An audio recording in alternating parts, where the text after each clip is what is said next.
Okay, Okay, sound check. and video check. Let me know if that's better. Sorry about that. All right. So, like I said, guys, welcome to our 79th show. Time is flying by.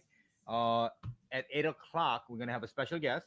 We're gonna have Johnny D join us, and he is gonna be doing some remarks and signing last Ronin number twos. And as a special, oh, testing 1 2 3, testing 1 2 3. Still no sound. Okay. So whoa, that's really okay. Sorry about that. Let me see. It should be okay. All right, guys. Let me see. Why there's no sound? Let me see what's going on. Testing 1 2 3. Testing 1 2 3. Sound check. Sound check. Okay, now we're good. All right. Thanks, guys. We're always having some technical difficulties. I don't know why. Okay, so like I said, Johnny D is going to join us at 8 o'clock. He's going to be signing our last one and number twos. He's going to be also doing remarks. And as a special bonus, we're going to have some question and answers. And he's going to be doing a live drawing, a blank drawing of Daredevil for us. While during the auction, you could see the whole process from beginning to end. And at the end, when it's done, we're going to be also doing the live auction for that. Also, we have today, we have $10 mysteries. The $10 mysteries are all mixed, mostly Silver Age and Bronze Age. And then we have Silver Age books at 20. Only number one is Delado. And then from 9 through 10 are Silver Age. All right, so we are going to start with the auction. The first one, very first one, is actually a brand new Johnny D book. I'm gonna show you. We got it in a couple of days ago. I'm gonna show you the actual book, and this is the book, and it's by Heavy Metal. It's the first cover by Johnny D in Heavy Metal. We're gonna be offering on our website starting tonight. But before we offer it, I wanted to give you guys the first claims. All right, so we're gonna have two claims, and they will be much higher on our website. And actually, the books are have a low print run. So the virgins only have the virgins only have. Can you pull back a little bit? Virgins only have 250 print run, and the trade dress have a 500 print run. So the virgins are 30 for today only, and the trade dress is 15. Let me put on a glove and show you guys the condition. And the print quality is really good. I just don't like the way they did the trade dress. They cut off most of the image, which I don't understand why. Let me show you the first one. Okay, this is the version. This is Johnny D very first, very first. Show you here. Very first heavy metal cover, and I guess it was on his bucket list. He always wanted a heavy metal cover, and the name of the title is called Cold Dead War. Cold Dead War. It's about a World War II fighter pilot, and it's written by a pioneer in the film industry. His name is George A. Romero, and he is responsible for Dawn of the Dead series. He was the gentleman that created the genre. And he wrote it, he created it, and Johnny D has the first cover. So anybody wants to claim, let me know. And right after this, we will start the auction. Let me see who else is on. Gregory Tiggs, what's going on? I see somebody new. Trey Vern White, welcome. Ernie Garcia, what's going on, buddy? I see Aaron Hanna. Yeah, that's right. It's Kobe. And believe it or not, our revered bidder, revered troublemaker number two, Ernan, is the lucky owner for that. We will have another one next week. Milton Pinero, what's going on? Matt Lombardi, Go to Frito, I see you. Stephen Feely. Oh my goodness. So Stephen Feely, I'm so sorry. Please send a prayer to Stephen and his family, and especially his mom. Mom is going through a rough patch in the hospital. I hope she makes it through. But Steve, know that all of us are praying for you and your mom, and I hope she's gonna be in our prayers. But I hope she makes it through. Thank you. Yeah, everybody, please wish Stephen and his mom a good recovery. I hope. I hope. It sounds so serious though. Our heartfelt prayers.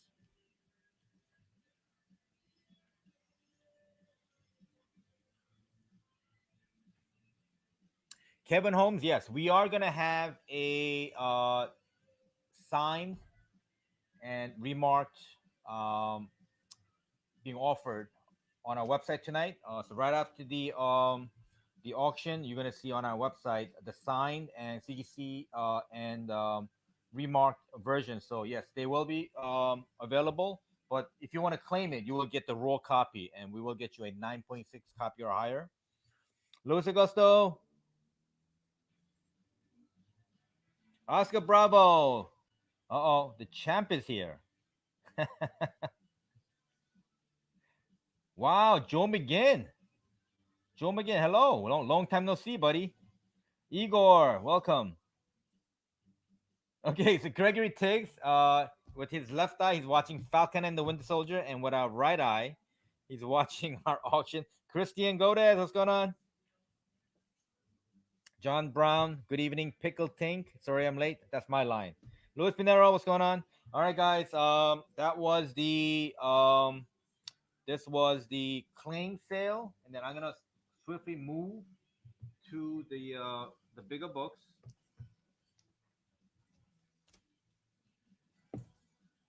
All right, guys, we are gonna offer two books at a time.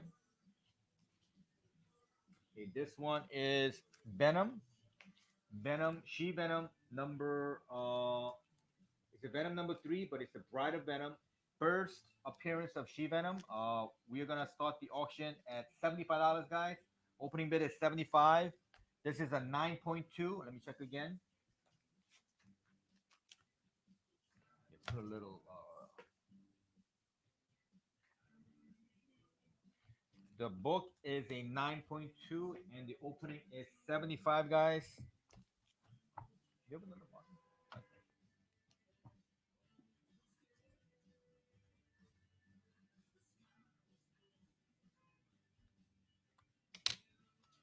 Yep, there you go. All right, guys. Bid early and bid hard. This is a first appearance, and on this side,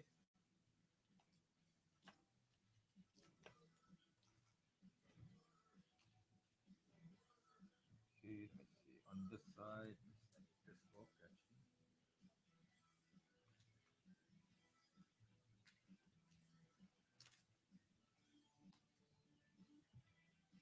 Okay, this is a Marvel Premiere 53. Marvel Premiere 53. I'm gonna check the condition, guys. Uh, this is a very early appearance from 1980, January 1980. Marvel Premiere 53, Black Panther versus the the Clan. This is part two. I'm gonna show the condition, guys. Tashira Stephanie, hey Jason, what's going on, buddy? Hank and Shank and friends. Okay, all right. This one is a 8.5. Uh, very pressable. This book is a 8.5 currently, guys. There is a spine roll. Extremely pressable, guys. There's no spine ticks. There's corners are sharp. I would definitely recommend if anybody wins this. I would definitely recommend getting it pressed. And that's we have two separate auctions, so please bid by number. It's gonna open at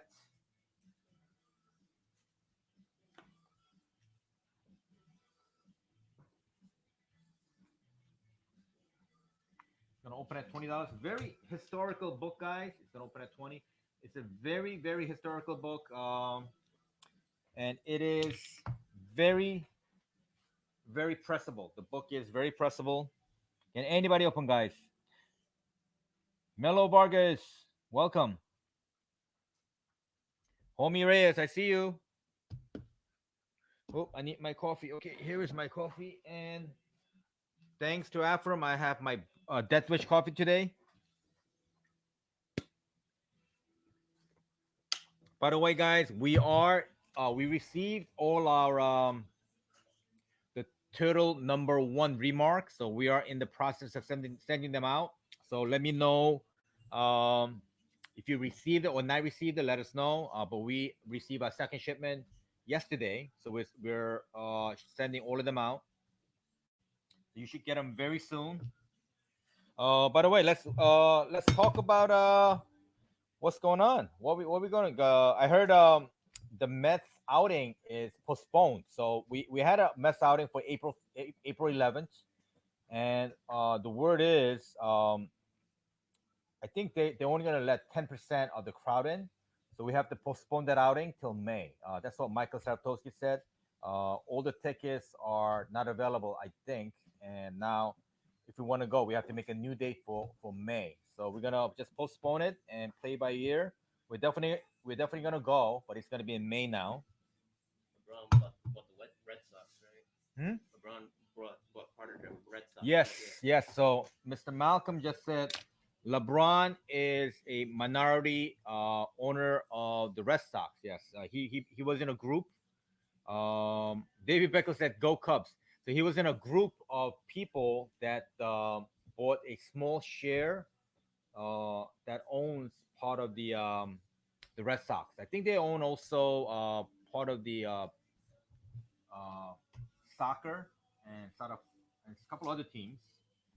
So LeBron, congratulations. I know he was a Yankee fan, so it's kind of ironic that he became a part owner of the Red Sox. But the guy is making all the right moves.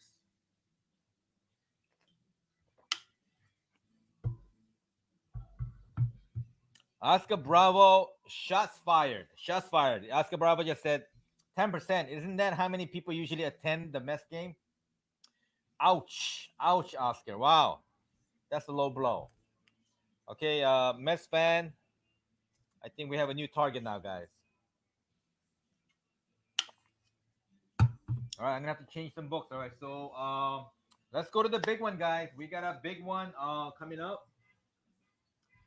We are gonna be auctioning off a big book. It's a Amazing Spider-Man 300 8.0. This is an auction, guys. Show the label. You gotta show the grade.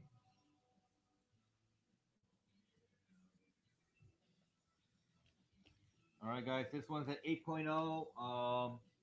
White pages. It's got a custom. It has a custom label.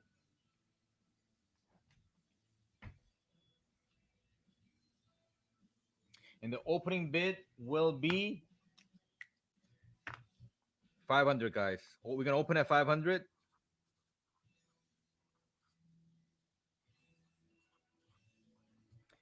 First appearance of Venom, one of the modern keys. We're gonna open at 500, guys. This is one of the most sought after modern keys. We're gonna open at 500. Can anybody open, guys? Oh, Kevin Holmes. Yeah, you finally received it. Yeah, sorry it took so long. The turtles, we actually had sent them out to CGC early November, and I believe they were just grading them. They were just grading them. And I believe they created a brand new slab. They created a brand new slab, and I believe they were waiting for them, for the new case. So they weren't sending anything out until very recently. And now I noticed that there's movements on all the last Ronin books. So I believe that's the reason. And I think the slabs could have been a little better. It's a little on the thin side, and but I'm sure they're gonna tweak it and improve that case because the current case is not so good. Yes, Peter Sambucci. Yes, we have a $20 Delado mystery. Is number one. Number one is the Delado $20 mystery. Everything else is Silver Age. Jason Freesia said, about time. He's starting trouble again. Remember, we have me and Jason have a bet. We have a bet with Buzz. Whoever is in better shape, who's more cut by September 1st, will win $300. Everybody's going to put in $100 in the pool. Better help me. Let me help you with that. No, no, no, no. I don't lose bets like that. So I'm going to take everybody's money.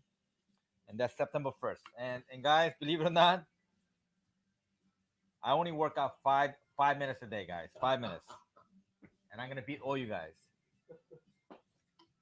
We have Malcolm. Malcolm's laughing here. Malcolm's laughing. All right, so we have another book. Wow, we have very little action today, even for a major book.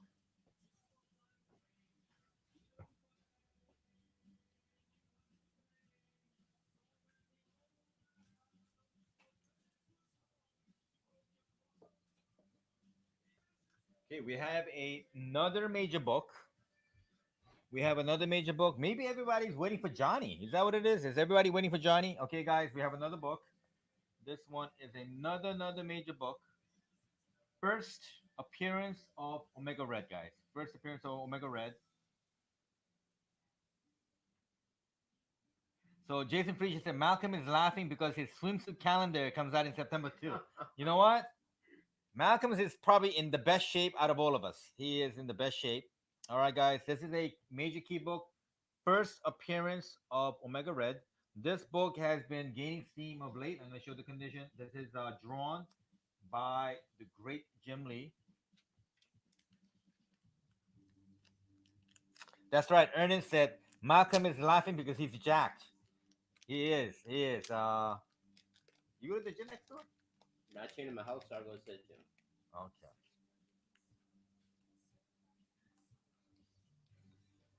Louis Augusto, no, it's the auction. Opening bid is 500. Louis, opening bid is 500. The book goes for a lot more than 500.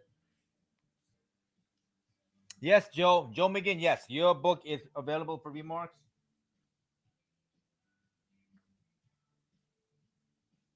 What a beautiful copy. This is a 9.8 candidate, guys. What a beautiful copy. There's no creases.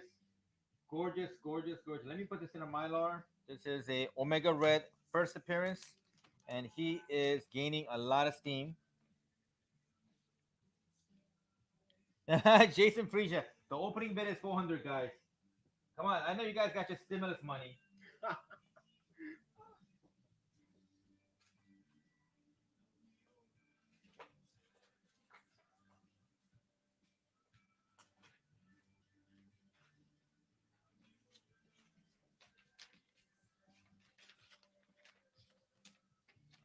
Okay, I'm gonna retire this one.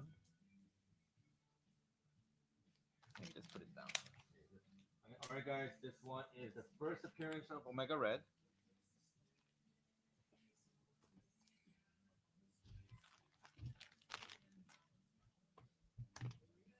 Lewis likes my jokes. Hey, Peter got his first vaccine today. Which one did you get, Peter? Did you get the Johnson and Johnson or the other ones? Other ones, I think some of them are like what is it, 95% effective.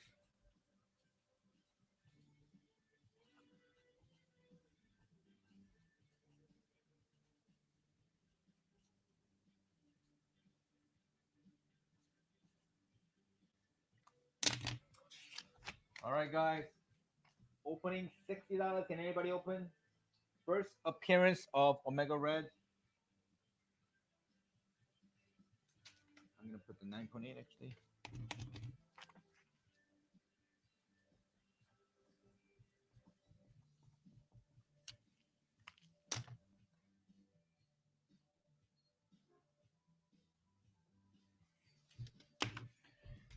Oh, Pfizer. Yeah. Oh, Peter Sambuchi got the Pfizer. Congrats. How do you feel? Do you have any side effects? Oh, David Bickle says he doesn't get stimulus money because he makes too much money, right, David? David gets way too much money. Stephen Kushner says, tell the IRS to send your stimulus directly to Hank's PayPal. Oh, see, Peter got the foolproof. He said he got the Hank shot in the arm, bulletproof vaccine. See, that's 100% effective, no side effects, and you get 9.8 all day with that shot.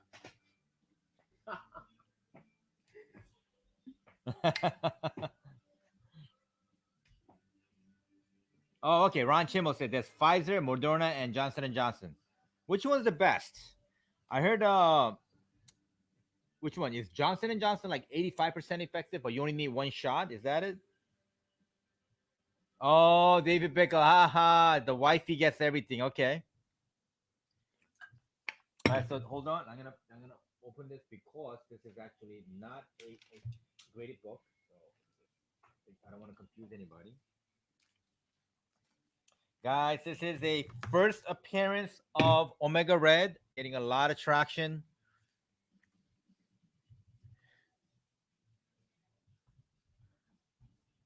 Let me know if there's any bids.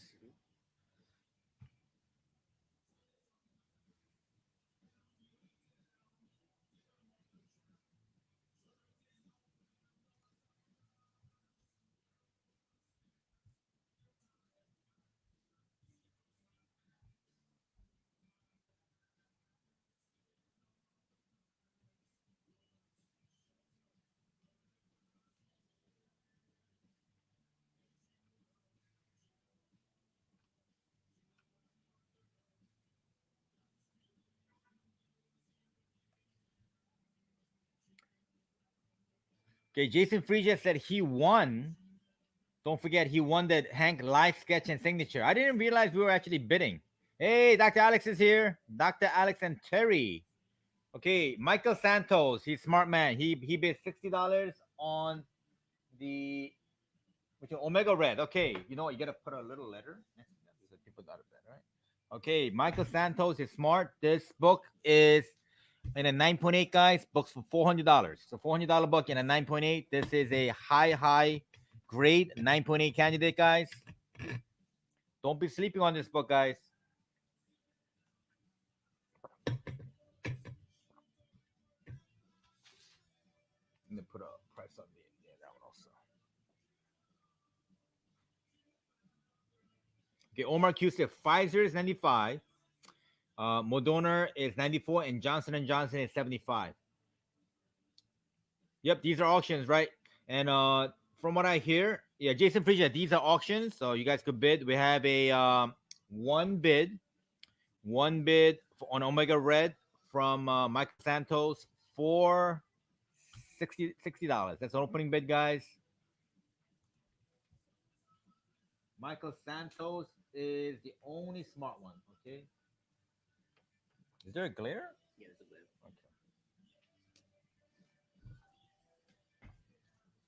Okay, Steve Kushner has just posted a link. Check him out. He has some digital cookies. I'm sorry, not digital cookies, Girl Scout cookies, and they're shipping free till Sunday, I believe. And they're really delicious and very affordable. So, guys, if you are in the mood for some Girl Scout cookies, check them out. Steve Kushner and his daughter is selling some Girl Scout cookies, and they're delicious. I ordered a whole bunch. Oh yeah, thanks, Kevin Holmes. Thanks for sharing. Yeah, guys, please share. If you share in the first 90 minutes, you will get into the free egg roll at the end of the show. Oh, sale ends tomorrow. All right, so guys, don't wait. Today and tomorrow is the last day. David Beckel. Everybody's waiting for Johnny D. Yep, Malcolm is here. That's why we have this fantastic camera action today. Okay, Christian Goda said they gave him a Pfizer vaccine on January. The second dose gave me a big headache and body ache. I'm hearing a lot lately that the second dose getting a lot of adverse effects. The first shot is not getting much adverse effect, but the second one is definitely is giving a lot of bad side effects. So Ernan Garcia, yeah, I have to apologize to you. Actually, Damion Scott was supposed to come in today and do your remark on the Kobe, But he got so busy, he got extremely busy, and he could not come in. So he was supposed to actually bring in the Ron Swonson for the auction, and he couldn't make it. He is literally gonna blow up in about a couple of weeks. He has so many huge projects in the works, and he's almost like me. He works extremely long hours, 7 days a week, and he's just catching up. So we will try again over the weekend or during the week. But yeah, he knows about it. He just couldn't come in. He is just swamped with work.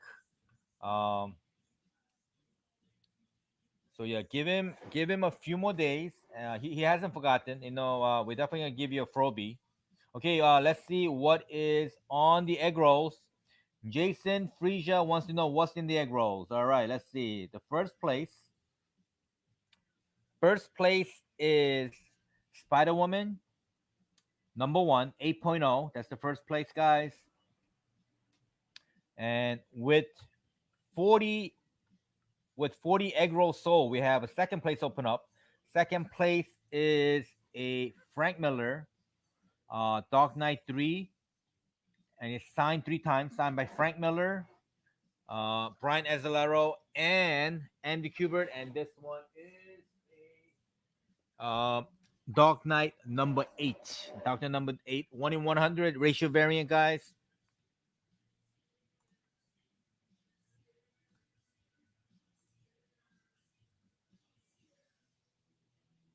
So Jason Free said, "Who needs Johnny D? We have our own pretty boy Malcolm." That's right.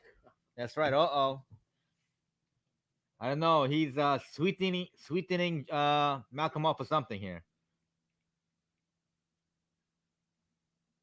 Super cameraman Malcolm in the building. Yep, there you go. Okay, so Ron Chimmel got a Moderna shot, and he said nothing. Okay, that's good. No side effects. I guess it really depends on the person, guys. This is an auction. This is an auction, so don't wait. You got to bid early and bid hard, guys.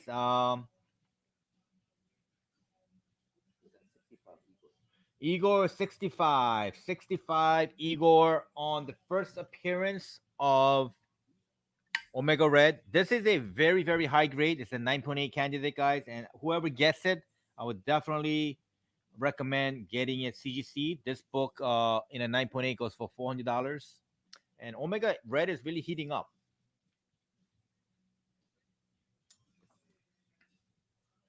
Oh, yeah.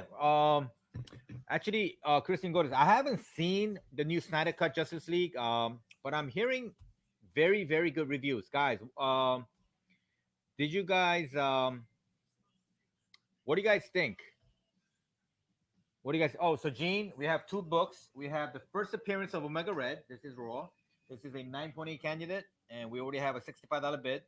This is a major, major book of major character that is gonna be, I believe, in the movies.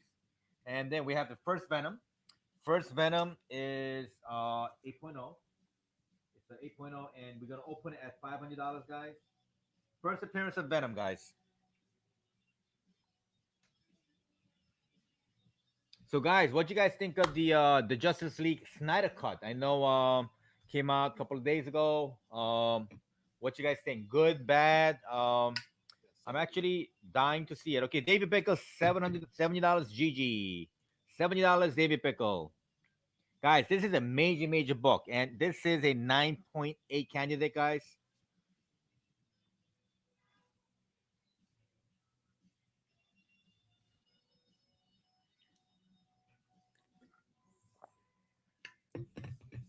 Terrence Peters likes it.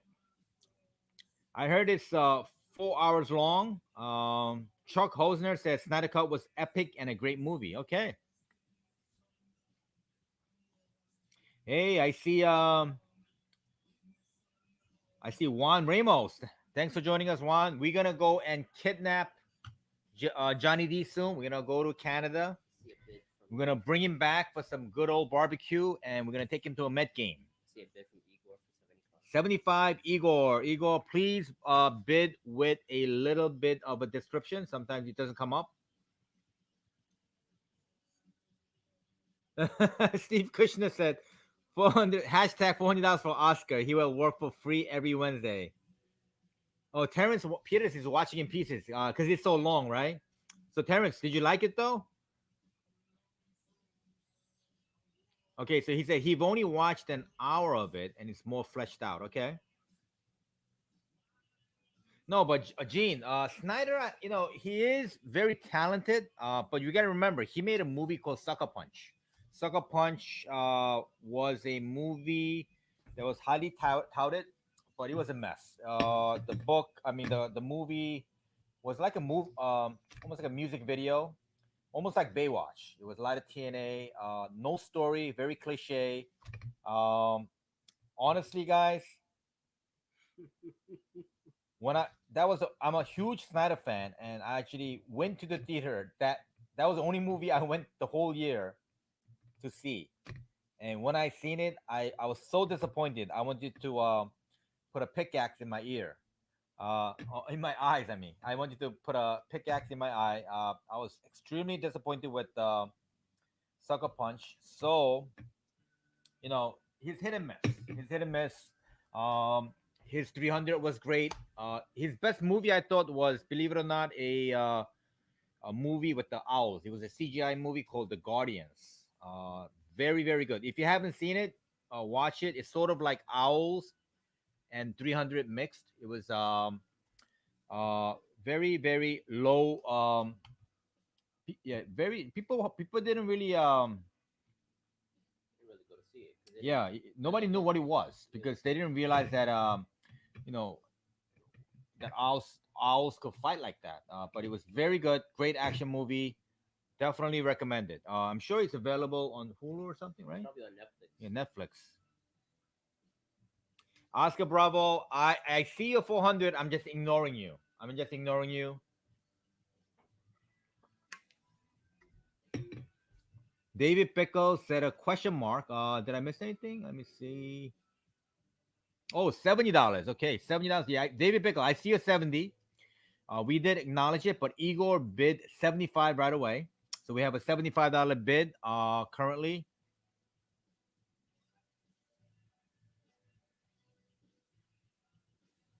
Oh, Ernie liked the Falcon. Falcon and Winter Soldier. I said Juan Ramos said, "Why will we punish Johnny D at a Met game?" Well, Johnny D is first. One, Johnny D is gonna stage a place. I understand from what I heard that you renovated the house just for Johnny D. Is that correct? Johnny D is gonna stay a night at your place. And then he's gonna come over to the gallery, do free sketches for everyone. Oh, by the way, speaking of Johnny D, guys, I found the picture. I found the picture of the first time me and Johnny D met. I don't even know how I found this picture. I was actually looking for my logo to give to Jason Frisia, and Johnny D remembers this because he actually mentioned it at the last live auction. But I have no recollection of this picture. But yet there it is. I'm gonna show it to you guys. It's a little bit awkward because it was the first time we ever met. Okay, this is the first time we ever met. Me and Johnny D. Right here, guys. This is 3 years ago at the MegaCon, um, 2018 in Florida. And believe it or not, the reason I don't remember this picture, I had dropped my phone in water as soon as I got there. So I had no phone. Nobody interrupted me. So I believe this is either Johnny D's phone or uh, Joe's phone. And then I show you a second picture. I show you a second picture of me and Johnny. So it looks a little awkward, guys, because it's the first time we ever met. Uh, and I was just exposed to his artwork. Joe, Joe had brought it in. This is Joe. See, it's a Joe and Johnny D is more chummy. It was Joe and Joe showed me Johnny D's artwork, and I was very impressed. And somehow Johnny D was nice enough to come over the table and came by, so that was funny. And also at the same show, guys, Buzz came by the booth, and look, Buzz, this is clean shaven Buzz, and he does like 52 shows a year, and Buzz was at the same show. He came by. And boy, do I look skinny there. All right, so there you go. And this is me. I had the book signed. Both books. One was a book signed by Jim Lee, and the other one was a litho signed by Jim Lee. And actually, I was supposed to buy the to the litho, original to the litho. But I had a family emergency and I had to back out. So there you go, guys. Those are the first pictures of Johnny D, and I just showed it to Johnny yesterday because I found it. I couldn't believe I found it, so he got a kick out of it too. Alrighty, let's see. Terrence said everything makes sense. All right, so he likes it. Okay, I gotta definitely watch it.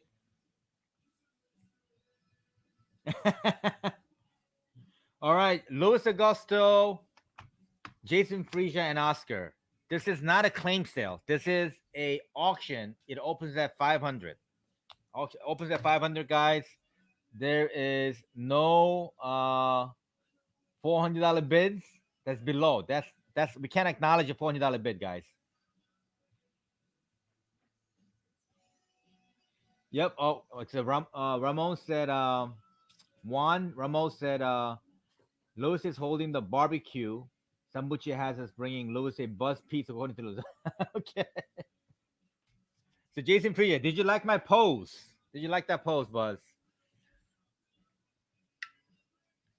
Louis Augusto, we only take cash. We don't take Jeffrey money here. Jason Priya said, Jason D's promos got me jelly like. Yeah, I was really skinny back then. The reason is we just drove about 24 hours, me and Joe, and we got to Florida. And then not only that, after we got there, we had to set up. We had to set up the entire booth, two of us, and it took us almost a full day. So I was extremely tired. Ernan, that's funny, Ernan. Yeah, definitely. I do miss New York Comic Con. I think yeah, so Dr. David Ang, I have to apologize. We I promised you that we were gonna have the Ron Swonson. So Johnny D knows about it, but he got so busy he couldn't drop it off. So I apologize. We will have it during the week, and I'll as soon as I have it in my hand, we are gonna advertise it and we're gonna post it on Facebook. So I apologize. I did promise that we're gonna have it, but yeah, Johnny D just got so swamped, and which is good. And like I said, guys, believe it or not, Johnny D is on the cusp of really blowing up big time. He is got so many huge events and books coming out with major artists, musical artists, and also we're gonna have a one-man show here at the gallery in April, and we'll get you the exact date. That's right, David Bickle. Tell him no low bowling. Thank you, David. Dave Bickle said no low bowling. Oh, thanks, Mello. Thanks, Mello. Yeah, so um, that was the first time I ever met Johnny D, and we just got a kick out of it. Okay, Jason Frisia is doing a Jedi mind trick. All right. Yeah, Dr. Alex. Yeah, no Ron Swanson tonight. Yeah, that's right. I apologize. Yeah, Damion Scott was supposed to drop it off. He got so busy he couldn't come in. Definitely, Jason. Yeah, bring the CGC, the newsstand, Amazing Spider-Man 300, and we'll press it for you and send it to CGC. Currently, we have a 2-month wait. Yeah, thank you. Thanks for understanding, Dr. David. Peterson, which definitely, if it's my credit card, it definitely goes through. All right, guys. So we got we're gonna start $75 on the X-Men first appearance of Omega Red. Yeah, lately, yeah, Terrence is correct. CGC is really backed up. They say, the turnaround time is 8 weeks, but they won't even acknowledge that you gave them the book for a month. So this is like their loophole, and really expect to get your book back in about 4 months, guys. I mean, they're really, really backed up. All right, guys, we are gonna start the clock. We're gonna start the clock on the X-Men Omega Red, guys. So bid early and bid hard. This is a major, major key book. 90 seconds. Oh, David Bickle, $80. $80. All right, I'm gonna start the clock, guys. We're gonna start the clock for Nikolai Volkov's nephew. Okay, 90 seconds. We got a high from David Bickle. Dave Bickle. Guys, this is a high grade 9.8 candidate, guys.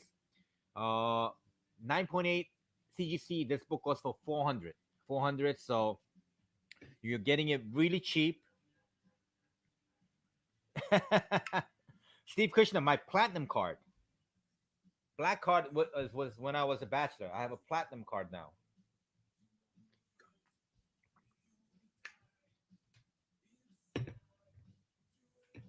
Yeah, Jason Hoffman. Yeah, they do have a walk-in service in CGC.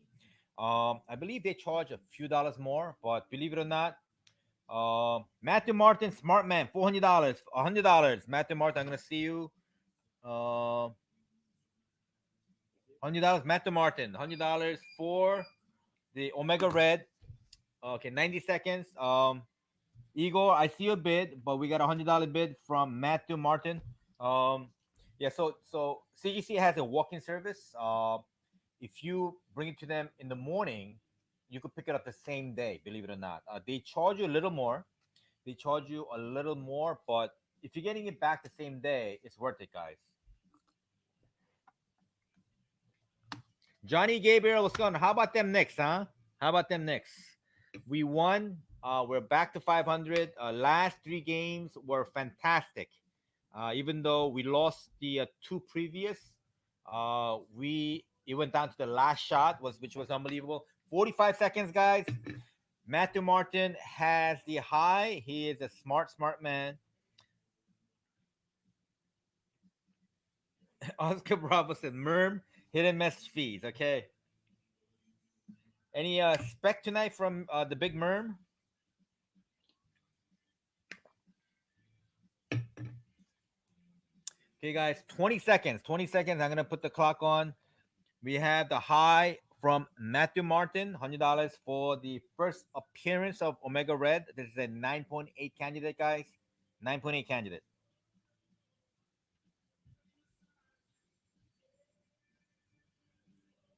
We see a lot of action for a Phantom book. Okay, sold to. Congratulations. Let me show this to Matthew Martin. Very, very smart bidding. Excellent book. $100. This is a 9.8 candidate, guys. First appearance Omega Red.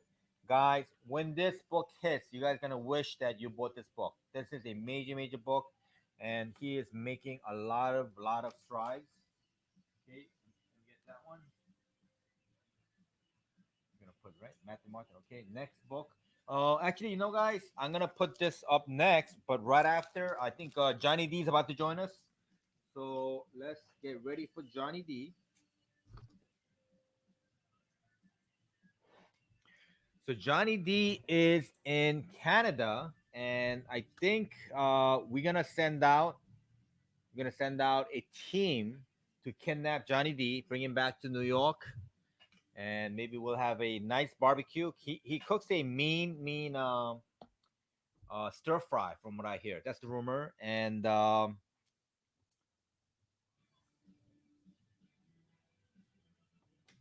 okay, so thank you, Matthew.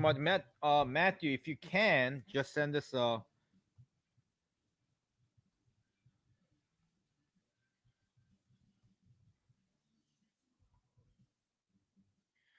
yes, Ramon, we do have some mystery boxes. Let me show you.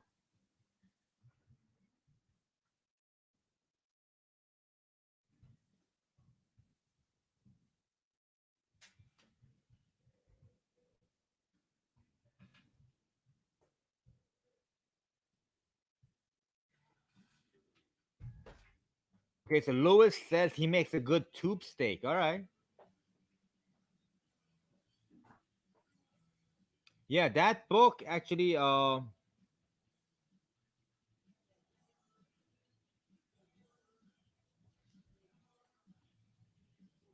said, they want to see a mystery box.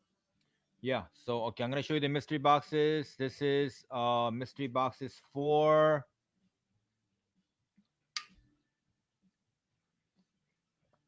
Ramon.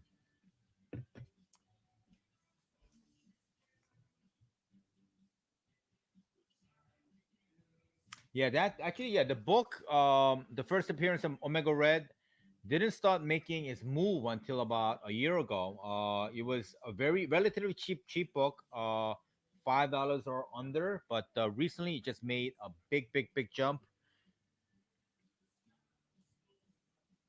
David Pickle said, "Are you avoiding my question?" Okay, David Pickle, I'm not. Let me see. Let me go back up. David Pickle said, "Oh, okay, David Pickle, yes. If it's unwitnessed autographs, you please send it to CBCS.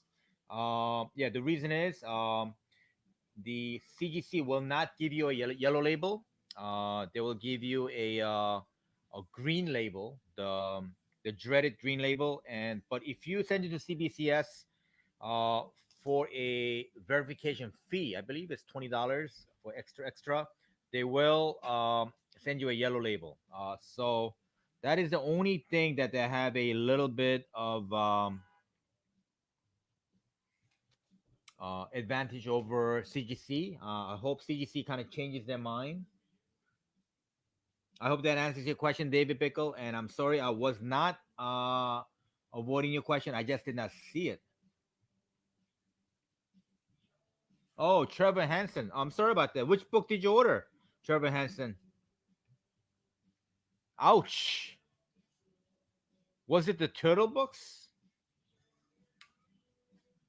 I think he called me earlier. I think I have his phone number. Okay, you know what? Let me text you back after the auction. Yeah, let me know which books were though. Oh wait, no, it's somebody different. Hey, Jerry Isaac, what's going on? All right, thanks, David.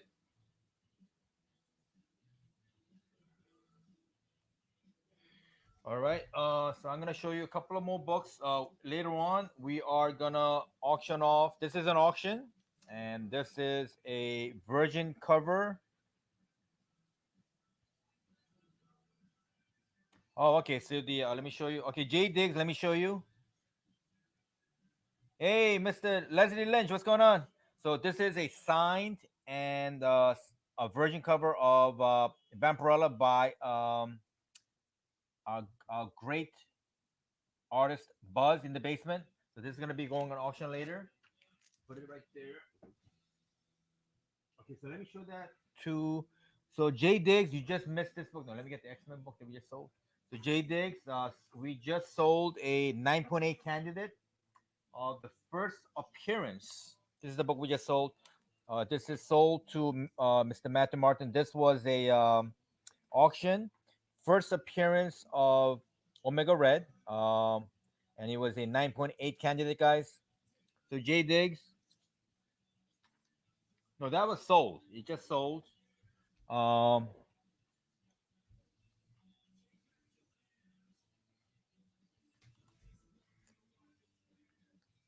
okay, Trevor Henson. Yeah, we will. We're sending out the last runners right now.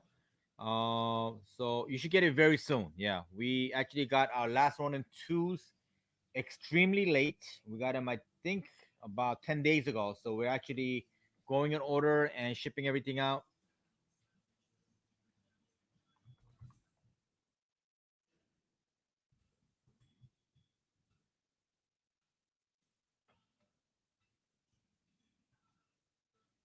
Hey, Mike Carroll, you didn't miss much. Johnny D is about to join us. Johnny D is about to join us, so you are here just in time. He's gonna do a live signing and live remark.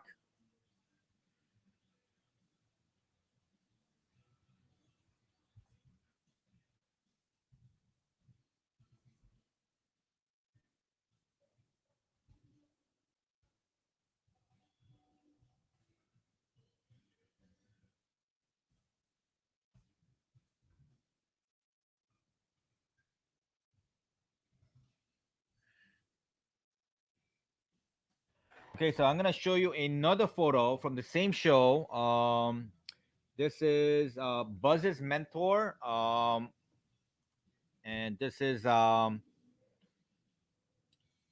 Neil Adams. Neil Adams at the same show, and I went over to Neil Adams because I got a portfolio from the Lake Como Con, and there's a series of about 20 portfolios. So I'm in the process of getting each print signed by the artist. So Neil was one of them. So I had him sign the Tarzan print. He was nice and gracious.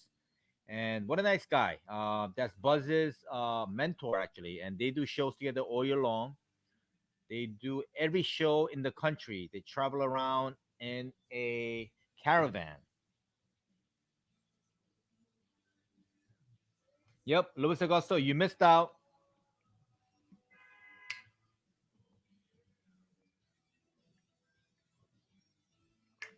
Oh, John Brown wants to know how did the SAT go. Thank you for that. I think we're getting the score next week Friday. So it's only been a week. I think Michael said he was much more relaxed. This is his third test, and he said he did pretty good. Louis Augusta, congrats! Yeah, that book is really jumping. It's going to be a major key book, and I believe Omega Red is coming on to the X-Men universe soon. Okay, here's Johnny, guys. I always wanted to say this, guys. Here's Johnny. All right, here we go. All right, Here we go, guys. Welcome, just Johnny. in time. It seems like it's been too long. It really does feel that way, doesn't it? Yeah. How you doing? Really good. How about you and everybody else? How's everyone doing good. tonight? And I just showed them the picture that of the one we met 3 years ago at the MegaCon. Oh, okay, yeah. That was I remember taking it, and I was telling you I thought it was on my phone, but I Yeah. think it was on Joe's phone then, right? right. Yeah, because my phone had dropped in water, so I had no phone. So that's why Wow. maybe I have no recollection. It was taken by somebody else's phone. Yeah, that's probably true. You probably had a very peaceful weekend then. Oh yeah, it was the best weekend because I slept for 5 days straight, no interruptions, and because I could only drive about 2-3 hours a day because I get so tired. But I Mhm. drove almost all the way home by myself, and Joe was tired, so I drove about I 23 hours back by myself. I didn't know you drove all the way from New York to Florida then. I thought you flew.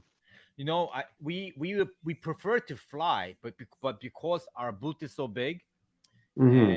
we have so much inventory, for us to fly it in, it wouldn't be cost effective. So Yeah. we have a huge truck, so we fill it up to the brim, and we drive everything in, and even So the boot, the boot, the the skeleton. banner. Yeah, the banner. We have this huge metal fort we build. All So that. you always drive, you don't fly, like generally? Yeah, only time we fly is the San Diego Con. Uh, Okay. and we even drove to Chicago one year, and Well, Chicago's not too far, right? Because Chicago from me is 5 hours, yeah, four and a half hours. it was actually further. I thought Florida was far, but Chicago was actually about 24 hours, maybe 25 5 hours, and we had to Wow. cross a time zone. Yeah, yeah. What Yeah. about Texas? Have you ever been to Texas? Or I'm sure you've No, been there, but no, I've never been. I've never, no? Oh, wow. There's a lot of really good conventions in Texas. I I've been heard. there, I think, 2 or 3 times. I can't Yeah. remember. Yeah, I had a lot of great times in Texas. Well, you know what? I'll meet you there. Hey, that sounds good to me. I can't wait to go back. All right, so we got a lot of guys asking you questions. So what do we have lined up today? You're gonna do a blank sketch? Let me see. Yeah, Oh, we have a daredevil. Okay, look at we're that. gonna do a Daredevil tonight. So we are gonna do a daredevil, and right after he finishes, he's gonna be remarking our last Ronin The 2, Turtle right? 2 books. Yeah, Yeah. last Ronin Turtle 2, which came out great, by the way. I have a frame right here, by the way. Let me show you. Yeah, the frame job looks amazing. Wasn't that great? So this is the original. I really love it. It really looks fantastic as it is, but once it's framed, This is the book he'll be remarking. But this is It the looks so much nicer in the frame. It really does. yeah. You know, when you come to the gallery, you're gonna have to sign the frame. Hey, yeah, for sure. I mean, I'm scared to touch it. Actually, it looks so so nice and prestigious now. Yeah. But yeah, it'd be my pleasure for sure. So both frames are the same color, or are Yeah. they? Okay. Very similar. Let me show you the other one. Yeah.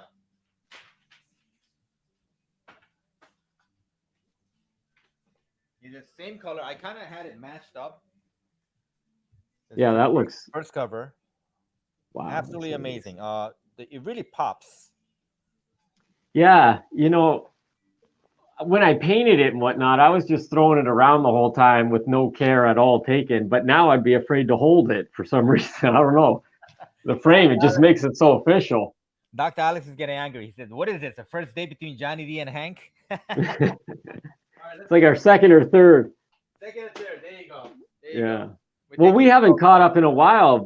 I mean, we haven't talked period since the last time that, like, obviously through the chat and whatnot, but it's nice to get to a little FaceTime and catch up like this, Definitely. I've been I've I've just been so painting busy. away. We've been so busy. We haven't had time to you know touch base almost, right? Yeah, because I went right from that other cover into the one I'm on now, and then Yeah. the other one, and it's taken me a very long time. This major cover, it's So Johnny D and I are doing a new cover for Garth Dennis for I believe AWA Comics. It's called Marjorie Temporal. What's the it's such a I can't remember. It sounds like it's a cool name, but I can't remember. It's a long name. Her first name is Marjorie. She's sort of like Indiana Jones. She's a time traveler stealing artifacts. Like artifacts and stuff, yeah. She's And I thought it was major as well, and you thought it was major when you first read it. So yeah, I thought it was Marjorie, not yeah. Marjorie. Yeah. But and yeah, also- it's a Go ahead. color palette that I'm working on it, and it's very challenging to roll the colors warm, cool. They go neutral, they go warm, then they go cool, neutral. So it's that constant back and forth that can take, it feels like forever. I know I'm making progress, but it was a lot like the Ninja Turtle 4 cover with all those different colors coming in on his body. Where they meet, you kind of have like a crossover, so it'll go neutral and then it has to come out the other end the color that it is. So it's very difficult. Yeah. I can imagine. Yeah. Actually, you know what? You haven't even shown me the progress. I'm really excited. Yeah, I haven't shown any progress on that one. I'm kind of what's it called? Not skeptical. What's that word? When you're superstitious about showing progress shots for some weird reason too. But also like it's coming along. Like most of the figure is pretty much done because this is a full 4 mid and background cover, as you know. Right. So the figure's done, but then everything in the foreground is still getting thrown around, and it can look like a real mess at this stage. I know I like to see other artists' works at this stage, but when it comes to showing your own, it's kind of like I don't want nobody to ever see it right now. I totally understand. Yeah. You know what I By the mean? way, congratulations on that beautiful cover that sold out. The DOT Department. of Truth. Yeah. The palette. Yes, knife painting. that's again the first palette knife cover I ever did, and it sold out with one stop as well. I didn't have time to post up that it did, but the same day that they both went live, they both sold out.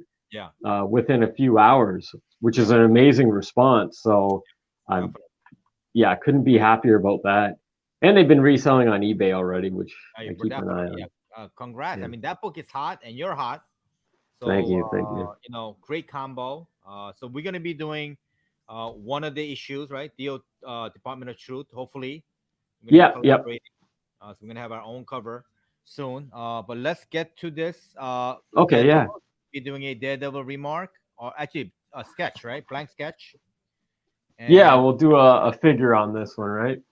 Yep, we'll do a figure, and I'm gonna ask you some questions from our audience. David that's Baker cool. says, "What's up, Johnny?" Same old, same old. How are you doing, David? What's the last name? I didn't Pickle. hear it. David Pickle. I've been just sitting in this very chair for it feels like an entire year at this point. And I mean, I couldn't be happier. There's no other place I'd rather be than sitting here doing this. Yeah. You know, how's everything with you though, David? David is let me see. It's hard for me to respond to comments. So let me just see if I'm gonna go to another reader. Kevin Holmes said, "Hey Johnny D." Hey, Kevin. Have we ever met in person, Kevin? Kevin is asking, Johnny D's asking, Kevin, have you ever met Johnny in person?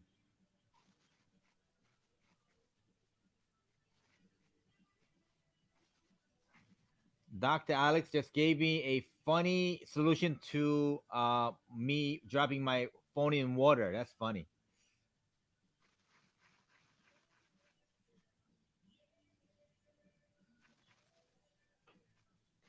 And Peter, again, I can draw and talk at the same time. This is always the most stressful and the difficult part, yeah. but you know, Peter, we're gonna have an auction at the end of the finished product. So hold on, Peter. Peter Sambuchi already claimed it. So we're gonna see the progress. We're gonna give Johnny a little privacy, but I'm gonna if I see a great question, I'm gonna ask him. yeah, please ask away. And like I said, the post is great to also get to know you guys well. I know we obviously can't see each other interact at like a convention, but it's always great hearing from everybody, and I really appreciate all the support. Can't thank everybody enough. Michael Stratowski asked, Johnny, do you own any shirts with sleeves? Hey, that's a good question, and no, I don't. Okay, no, I can't do sleeves. It pains me to have to put sleeves on. It really does. But you know what, Michael Stratowski, look at the gun show. All right, It's wait till they true. Yeah, yeah. Lucky you're bulletproof, like you said. There you go. Know. See, good thing we're bulletproof because you gotta check your guns at the door. Yeah, and that's the other thing about living in a cold climate. You know, like our winter this year actually wasn't bad at all. It didn't touch into the negative 40s, so I consider it, you know, pretty mild. But I would love to just have, you know, that 80-degree weather all year, every year. Yeah. Oh, me too. Yeah. I hate the cold. I just like spring and fall. I don't like the heat either. I Oh, I just like like the heat. No, I like yeah. it. That's yeah, yeah. I'm totally good with that. We get really humid summers here. I don't know what it's like for you out in New York. Does it get like muggy or what? It's god awful. It's so sticky. Hmm. Because they call it the concrete jungle.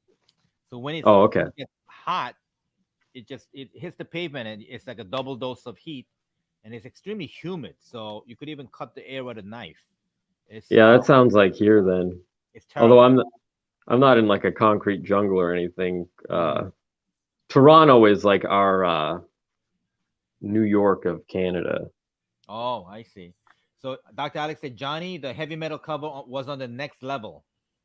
Thank you. It's been years that I've wanted to do something for heavy metal, like again we had talked about, and I love zombies and I love all that sort of the genre. So it was an entire labor of love. It really was. So Johnny, one of the customers mentioned that when you do a remark on this particular heavy metal book, would you do it with a glow in the dark, maybe green marker or It's a good idea, especially for like the eyes or even yeah. just spotting out the eyes on it. I got to see what kind of quality of paint that the glow in the dark that they have, and I'm definitely I'm gonna look into it for this one. It makes sense. I So Kevin Holmes replies, says Kevin Holmes said, no, I haven't met you, but love your work. I got your cover of the last one and number one signed and remarked. A splinter remark was just sent it off and made it perfect. All right. So he one of the first guys to get your remark. Um Yeah, you really hit it out of the park, Johnny. Your remarks on the last Ronin is fantastic. Thanks. I love doing them, and I'd say the king of remarks has got to go to Clayton Crane, as I'm sure we've all Yeah, talked about before. I mean, he's always trying new stuff. It's great to see he's not just sticking with, one style and whatnot. He is very creative, and his yeah. signature is beautiful for sure. He charges more for the multicolored signatures. Yeah, that's what I heard you guys talk about. It feels like last week, but I'm sure it was over a month ago or so. Yeah. Yeah, he's definitely creative. Very talented too. Yeah, and he's a super nice guy. I met him a couple times. Definitely, yeah. He's a nice guy, yeah. Oh yeah, yeah. I met him in Toronto and Chicago. Chicago in maybe 2010 or something like that. Uh, I first heard of him from his work on Spawn. He did some for I think it was one of the spin-off series of Spawn, not the covers. It was like what is I'm sure somebody's got to know what it was. Not the Dark Ages or something like that. It was like these little horror shorts that Oh, okay. So Luis Pinero just said this is Juan Ramos's favorite part of the show. I think Juan Ramos has a very large Johnny D collection, as Dr. Alex too. I think Dr. Alex probably has the biggest collection of yours, and then probably Juan Ramos is right behind, right behind. So I think we're losing some connection. I'm gonna answer some question. Leslie Lynch, this book once it's finished, it's gonna go to. We're gonna start an auction. So we will bid for this book. The one he's drawing. We're losing a little bit of the feed. I'm gonna take him off a second. He's gonna join us back. Yeah, he froze. I think the Wi-Fi is weak over there. He's gonna join us back. Dr. Alex said, Delano called his lawyer. You're cheating on him. That's hilarious. Oh, Gene Donovan said the same thing. He says, Miss Wachama said Delano, I think Hank has taken a puppy dog shine to you.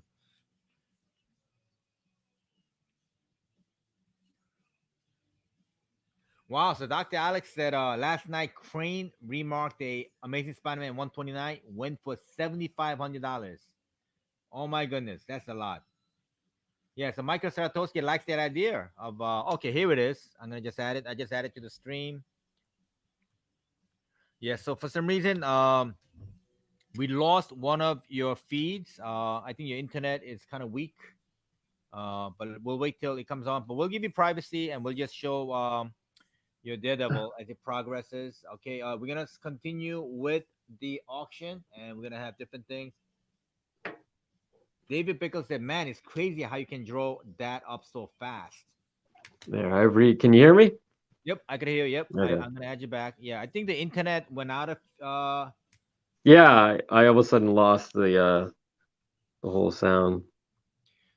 Chuck Hosner just asked the question: Are you coloring this Daredevil sketch? I'll be doing gray tones for this one.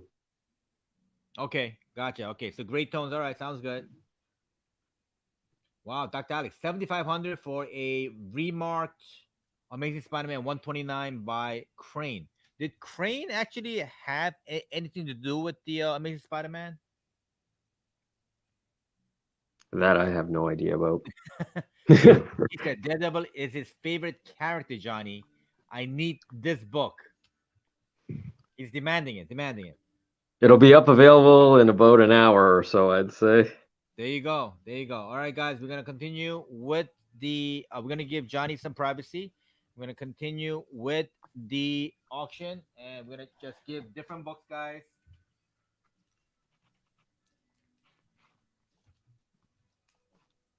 All right, so this one is a book we just.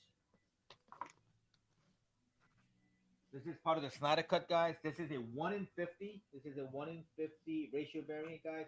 We're gonna start it off at 25. $25. Can anybody open? $25 opening. 1 in 50. Was that Clayton Crane book CGC'd as well, or was that raw? It was a Clayton Crane book, I believe, and it was a raw Amazing Spider-Man 129, which was the first appearance of Punisher. So I'm interesting. surprised it wasn't sold CGC'd as well, though.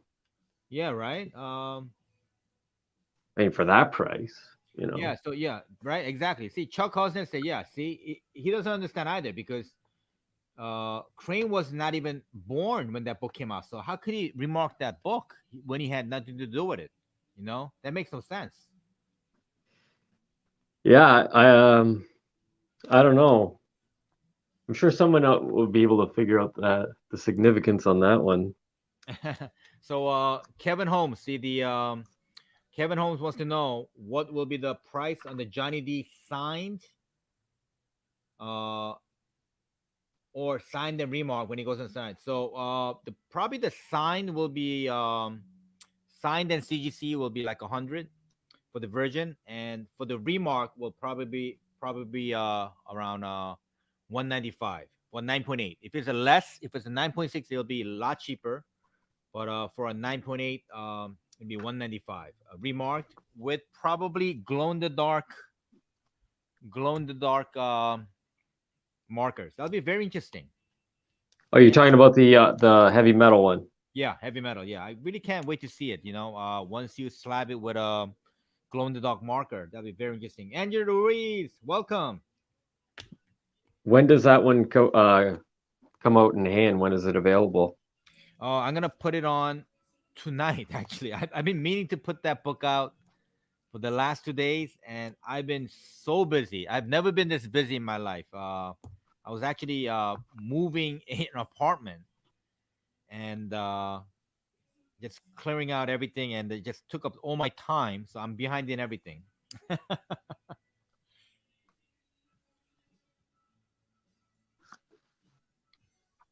Okay, so Luis Augusto, the remark.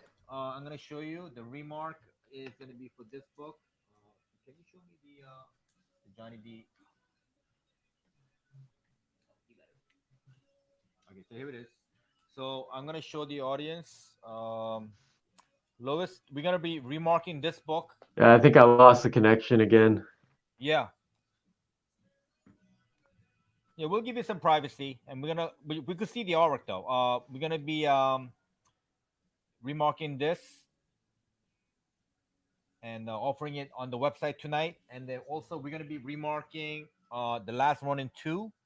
Last one and two. Okay, we lost Johnny. Okay, I think I believe the weather over there is pretty bad, so it's affecting the Wi-Fi.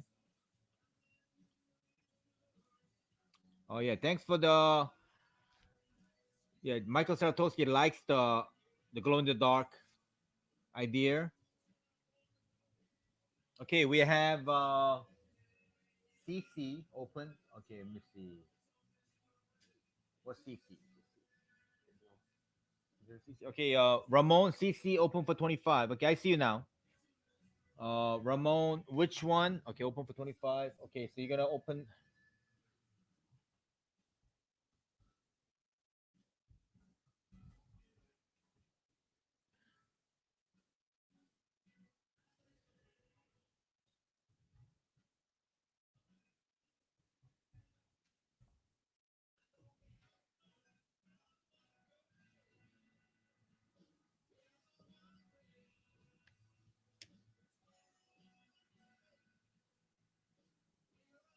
Yeah, so Michael Saratowski, yeah, we were very disappointed at the trade dress. Uh, for the let me get the trade dress. Um, and me and Johnny talked about it in length. We were very disappointed. Yeah, I'm just hearing what you're saying now. Looks like we lost each other for a bit, but you're talking about the heavy metal cover logo. Yeah, yeah. It was I don't know how they made a mistake and cut off the art that much, and I think the title, the logo could have been a little smaller. It's a very large. It takes up a third of the book. Yeah, it's a large logo. It's a nice looking logo. It's just a little large. Yes, it is a good looking logo. I'm gonna show you guys what we mean. This is it's a beautiful book, regardless. But it really cut off. Let me show you the other one. If you notice it, guys, they cut off a third of the book, third of the artwork. So look how much they cut off by adding the title. They could have used a number of ways to put the title, like overlap it around the gun, or the barrel of the gun, and they could have made the title a little bit smaller. The title is huge, Cold Dead War. Actually, I was reading it yesterday, and it's a great read. It's a very great read. It does remind me of a true heavy metal story. Very, very good um, flow to the story. He's a really good writer, Mr. Romero. So he should be proud. So it's adapted off of one of his old scripts, or what was the case with it? Right, Louis Because Augusta. he passed away a few years ago, didn't he? I'm sorry. He passed away a few years ago, didn't he? Oh, he did. Oh, I thought he was still alive. Oh, he did. I pass can't. I can't remember the exact name because I'm terrible with names of Yeah. or who I'm thinking about. It was maybe we could Google it real quick. Yeah. Can you Google it? George A. Romero. Who is that? Is that Dr. Alex? Yes, David Bickle. The virgin copies are still available. Is that Dr. Alex? Oh, okay. Hey, good night.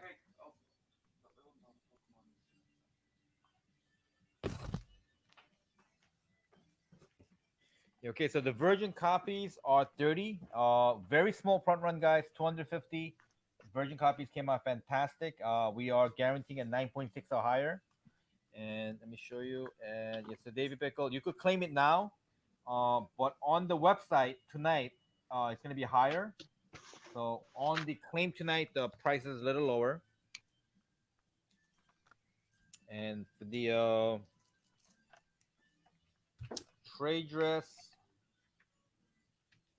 the trade dress is 15. Okay, David Pickle, let me know which one you would like. Would you like a virgin or the trade dress? Yes. Yes, Gene Donovan, yes. George Romero is the writer. He created the zombie genre, believe it or not. See, all the craze now with the zombie movies and zombie comics. George A. Romero is the creator. I think he did it in the 60s, I believe. It was in black and white, and nobody's ever seen anything like that when it came out. And it became a cult comic. Hey, Max Power, otherwise known as John Plott. How are you? Thanks for joining us. Okay, Dr. Alex claimed the heavy metal version. Can you write it down? Okay, all the virgins. Okay, the virgin is David Bickle and Dr. Alex. Hmm? No, what are you thinking about? Are you a big horror fan, Hank? Or Actually, I'm not. I do like no? once in a while. I'm not really a horror fan. I'm not. It just gives me You nightmares. don't. Hey, it depends on what kind of horror we're talking about. Like Insidious, or what's that one? What was that movie? Paranormal Activity. Stuff like that. I don't like that. Yeah, I don't like it either. Yeah, it's No. too much. I like those movies when they go to the woods. Yeah. Nobody survives. I don't like movies like that. Gives me nightmares. I really like movies like Alien, like a suspense, Aliens, Okay. or I mean, it's not really horror, but it's on the edge. I think, well, Alien, that feels like a horror movie. I remember when I was younger and I used to see the commercials and stuff. That it was scary looking. It Yeah. still, it has an uneasy feeling when you do watch it. Like it's Exactly. That's probably my favorite horror movie of all time. If it could be classified as horror, What about Texas Chainsaw Massacre? nah, not a fan. Not a No? fan. I know it's a big genre. I mean, a lot of people like that movie. But That's like a I like slasher. the Freddy Krueger movies, Nightmare. Hmm. Especially with when you were in that movie, Johnny Depp, you Yeah, as a yeah, my baby, first movie. right? I think you were Yeah, also in Platoon. But anyway, another one of my first movies. Yeah, the Friday the 13th series, I definitely like. It's makes definitely makes me feel uneasy. I love that. I love that movie. one of my favorites is the Freddy versus Jason. Oh, Uh, Freddy, yeah, Freddy versus Jason is good too. Yeah. Oh, you that know what? crossover. Kevin Holmes just gave us an update. So he said it's not George A. Romero that wrote this book. It's his son. His son George Oh, E. Romero is writing the stories for Cold Dead War. Okay. Oh, interesting. Wow. Okay. So I was wrong. I thought he was George A. Romero. Okay. Interesting. Hey, Cyril Toko, what's going on? Welcome to the show.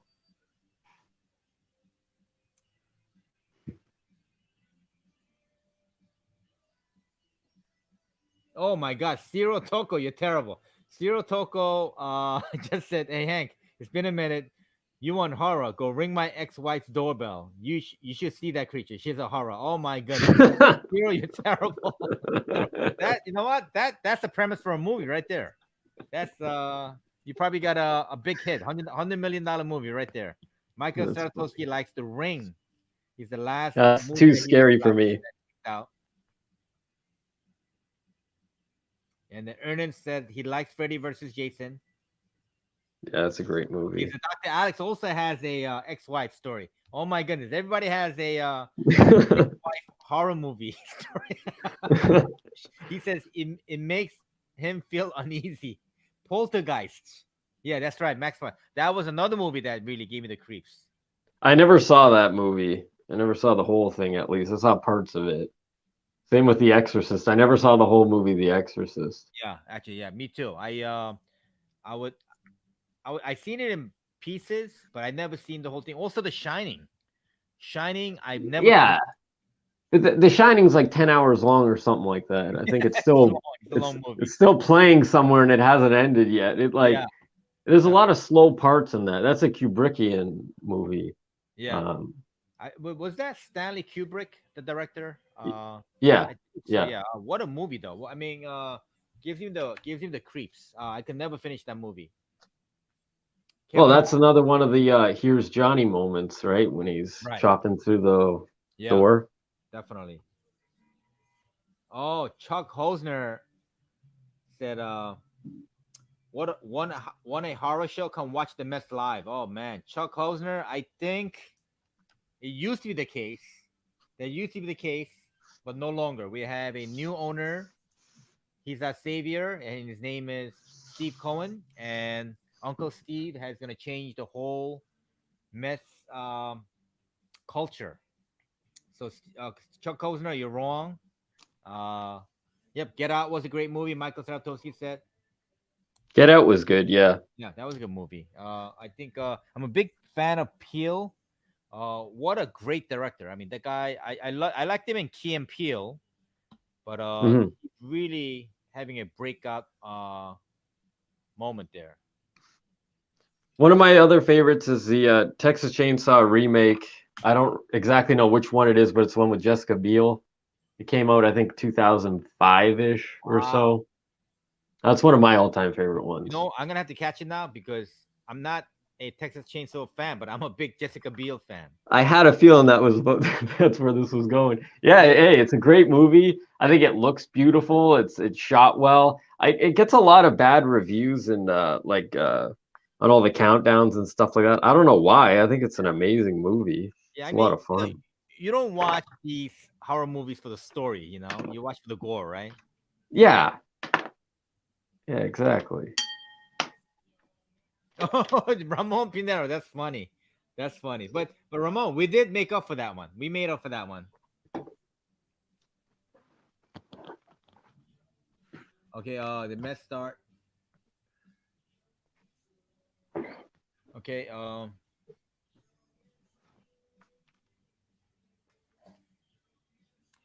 So a lot of horror fans here. They like Halloween. Michael Myers. Actually, I like Michael Myers. That's a great movie. Yeah, Halloween was great. Jamie Jamie Lee Curtis. What a great actress, huh? Yeah, but are people fans of the Rob Zombie one or the original ones? I like the original one. With Jamie Lee Curtis. Yeah. Yeah. Actually, was it? I think the mom played in a Hitchcock movie also, right? The Jamie Lee Curtis's mom was she was also a great actress, and she was in the original Hitchcock movie. She played in that what's the No More Bates? Remember the Bates Motel? Oh, American Psycho. Not American Or no, Psycho. no, no. Psycho, isn't it? Right? It's Psycho, just right? Psycho. Psycho, Yeah. Psycho, and she was the the the the the damsel in distress. What a movie, though. Hitchcock, one of my all-time great horror movie directors. Jason Hoffman said Evil Dead movie were great. Omen was freaky. The new Evil Dead, if that's what you're talking about, that movie looks amazing. And when that girl is stuck under the stairs and her arm comes out, it is so creepy. I love it. It looks great. Um, yeah, can't say enough great things about that. Yeah, definitely. Wow, we got a lot of horror fans here. All right, guys, we are gonna do a. Can you show a close up on this? All right, we have a $25 bid on this item. We have a high of some. We forgot we had an auction here. All right, so this is a 1 in 50. Scott Snyder. I'm sorry, Zack Snyder cut. This is artwork by Lee Bermehill. We have a $25 bid from opening bid from Ramon Pinero. Okay, guys, I'm gonna start the clock. 90 seconds.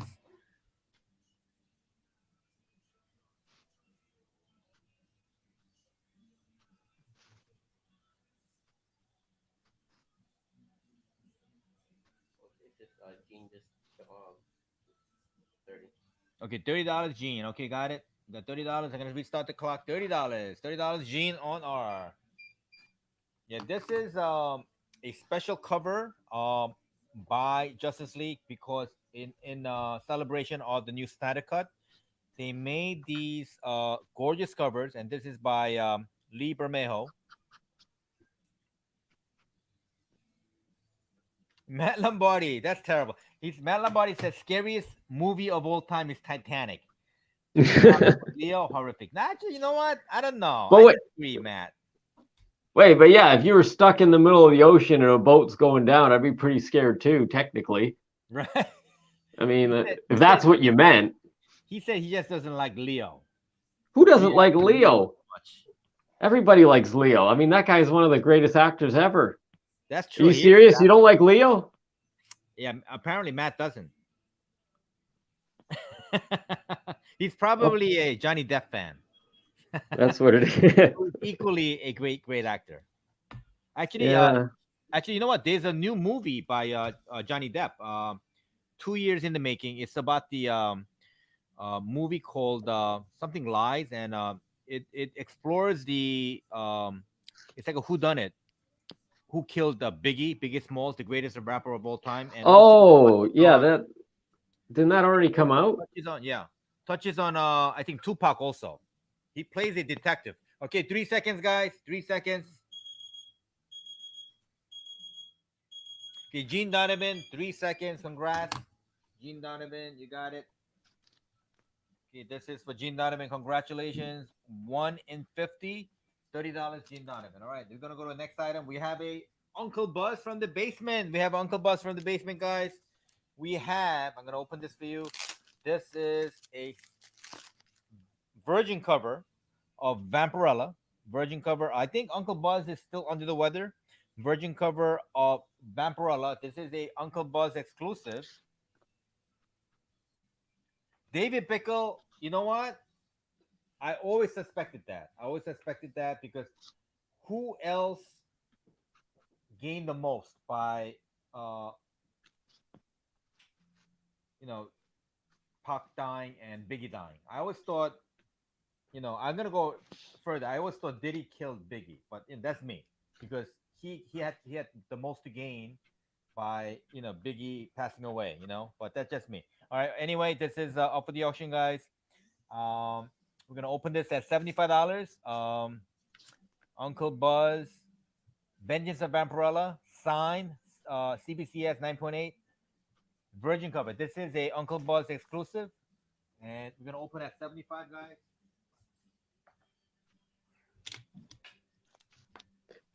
Yeah, you've been cutting in and out. I'm sorry if my signal has been doing the Oh, same. take your time. It's probably the weather over there.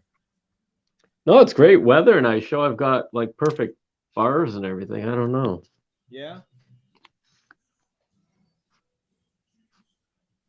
Oh, Ramon Pinera, I'm so sorry.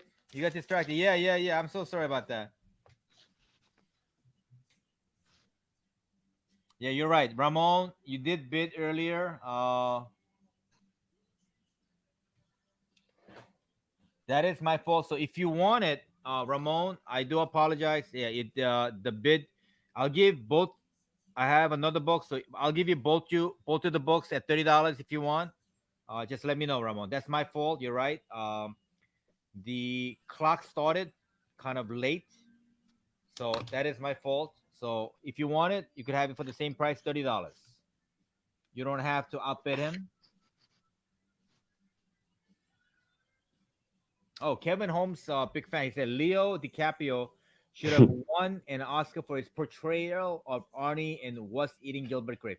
Wasn't that his first movie? I mean, he was like a babyface kid.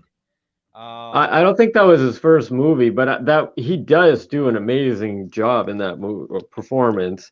I agree with you, and I don't think he's ever won the award that you just said. For all the movies and all the roles he's done, I don't think he ever won the Golden Globe or which one was it? Yeah, the Golden Globe, Oscar. An Oscar. I don't think he's ever won an Oscar, even though he more than deserves it. Oh yeah, he definitely deserved it. I mean, his body of work speaks for itself. Oh yeah. But you think he's really the greatest actor of our generation? For my generation, I would say he's got to be, because I remember growing up and seeing him on all of them. Like, was it The Man in the Iron Mask? Yeah. Basketball Diaries. He was Titanic. You know which movie I really liked? It was called The Fast and the Dead or something. I think he played a gunslinger, and Sharon Stone. Yeah. He was very young. I remember seeing that movie. But didn't he win an Oscar last year for what's that movie? The Bruce Lee movie, the Once Upon a Time in Hollywood. Did he win for that, or was it the other guy? Or Brad Pitt won, right? I think maybe Brad Pitt won. I love that movie. I think that movie is awesome. Yeah, personally. That was a movie. No, but yeah, honestly, no, I have to go back. I hated that movie. It was so bad. Nothing happens for the first 1 hour. I said, what kind of movie is this? I'm a big Tarantino fan. Yeah. I need action. Okay. I'll give you that. It's slow burn. From the basement, he said he won an Oscar for Remnant. That's right. So Leo did? Leo won. Yeah, he did. He won the Oscar for Remnant. I think he played. It's a true story. Yeah. Story. He was in the Old West in the winter. Yeah, that bear messed him up for sure. Uncle Buzz in the house. All right, so we are gonna do a. We are doing a. This is an auction, guys. We're opening for 75. Uncle Buzz. I'm glad he's feeling better. He's in the basement. We gave him some heat. This is a 9.8, guys. It's a Vampirella signed virgin cover. Show Uncle Buzz some love. We have to buy him some chicken soup. He's feeling a little under the weather, guys. So yeah, Ramon, I'm gonna give both you guys the book for $30.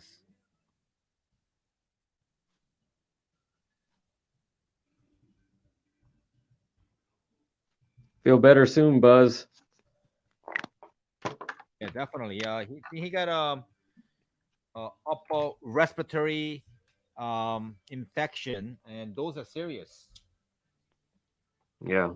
Yeah, I think Buzz gonna blame me for not giving him heat in the basement, though.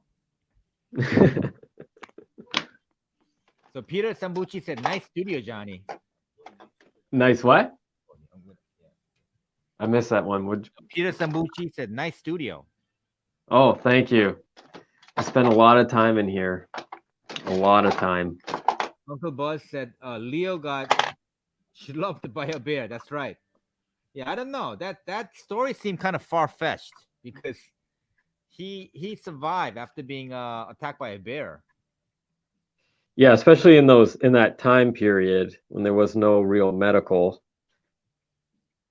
like Alex, how would have they treated him back then? They Right. put like leeches on him or something? How would you even help that? Yeah. Christian Godes said Departed was a great movie too. Yeah. I Even love though that one. I even though love the the part. movie was stolen, you know that Scorsese is a great director and he won the Oscar for that movie, but that movie never gave homage to the original, which was a almost a word for word movie that came out in Hong Kong. Oh, really? Yeah, yeah. Uncle Buzz knows. Uncle Buzz, what was the name of that movie? It was actually much better. An exact storyline and almost scene for scene. And funny thing is, when Scorsese won the Oscar, he never mentioned it. Wow, He I never did gave not know credit that. to the original movie. Even though he made like a copy of it. Yeah, that's one of my all-time favorite movies. I love that movie. And like you said, like Scorsese movies, Right, Goodfellas and Casino, love those movies. I did not know that. I never even heard that before. right, exactly. Yeah. So it's called, the movie. Jay Charton said that the movie in question was called Infernal Affairs, and you got to see it. It's a Asian movie made in Hong Kong. Unbelievable, great acting, and I believe it came out 2 years before. Two Oh, years before, wow. Yeah, part of the part of that I love too, though, is the cast. Again, Leo, Mark Wahlberg, yeah. Mhm. Jack Nicholson, uh, Matt Damon. Yeah. Oh, okay. So you know what? Uncle Buzz just corrected me. He said Infernal Affairs. It is mentioned in the credit that it was inspired by it. Okay, so he did give it credit. Okay, guys. Peter Sambucci. This is actually it's an auction. It's not a claim. We're gonna open for 75. I have it for 75. It's a bid. I'm gonna start the clock soon.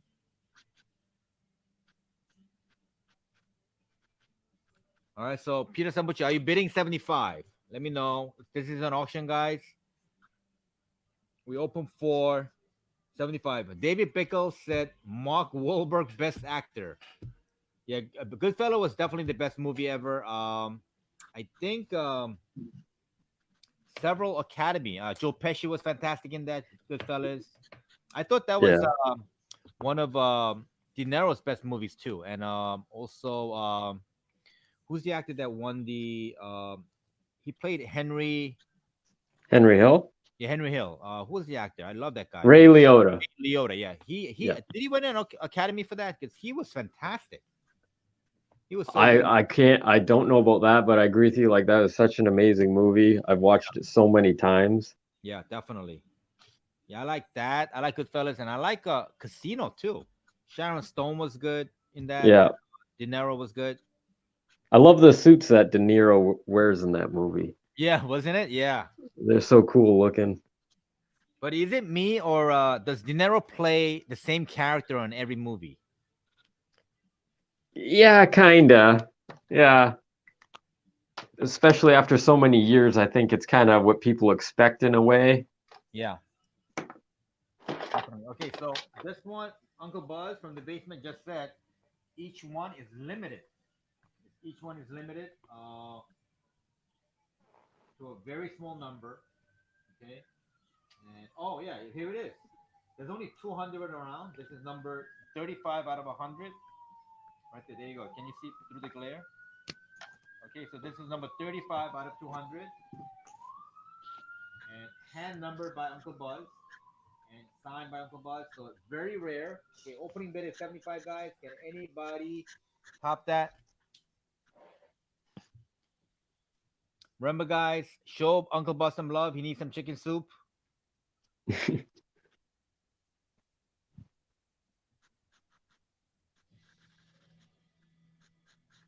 What about the Michael Bay movies?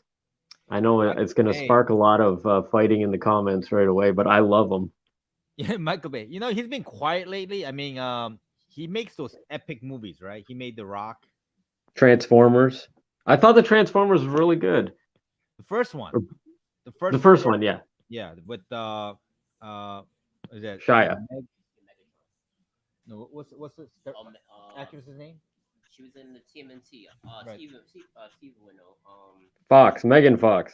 Megan Fox, yeah. Megan The Fox. first one was good. There was so much good chemistry, but and even two was good, but it just kept on getting sillier. And the last one, I think it was set in China, and it was so But that was the third one. was it the third one? Yeah, that was the third one. It was like it was god awful. I don't know. I just thought it was more like fan service. You know, it was like so much a product Yeah, I placement. lost It the was like a signal long again. commercial. Yeah, Jim Donovan agrees. He said he likes the first Transformers. Or Bad Boys. Bad Boys is another amazing. That was good. I thought that, Bad well, Boys. that made the careers of two comedians, Mark- right? Bad Boys 1 and 2. They're another couple of my all-time favorite movies. They were But really everybody's always jumping on Michael Bay, like, blah, blah, blah. But it's like, how do you not like that? Or Pain and Gain. I love that one too. Mark Wahlberg and The Rock. yeah, definitely. You know, he is more like an action director. You know, you can't really put him in the same category as Scorsese, Yeah. or Spielberg, because those guys are more, like real masters at their craft. Michael Bay is more like an action director. More like that guy who does Fast and the Furious, Justin Lin, I believe. Justin Lin, yeah, it's sort of like that. Same Yeah. with Pain and Gain also. The Fast and Furious movies. And again, I'm a big car guy. Aside from the first one, I don't care for any of the others in the series. Like it became I don't know, like a total different animal after a while. I mean, it's a cool action type movie, but it really doesn't have to do with the racing anymore. Yeah, definitely.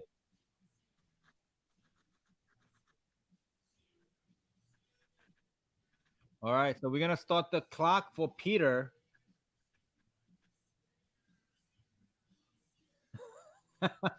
Uncle Buzz, be nice, be nice. So Kevin Holmes liked the Bumblebee, was the closest to the Transformers original character style. He really enjoyed it. Yeah, I really liked the very first Transformers movie. The story was so good. It was so entertaining. Mhm. And you got a brand new actor. Uh, they just became superstars. Two actors. The chemistry was fantastic. Yeah, I really love that one. Pinero said Juan Ramos says My Little Pony is the greatest movie of all time. I have not seen that one. Yeah. Is he a brony? Juan? Ramon, is Juan a brony? Yeah, I'm gonna start the clock. I got some My Little Pony blanks. Still haven't used them. You do? I do. I wanted to do a pony, not because of like a brony, but just to do one. Can you do like an evil? That's what evil, I was thinking. Yeah. like dark side. Yeah. Or something extremely colorful and just very Disney looking, just in kind of my style. Okay, so guys, we started the clock on Uncle Buzz Vampirella. This is number 35 out of 200. There's only 200 around. This is graded 9.8 from CBCS.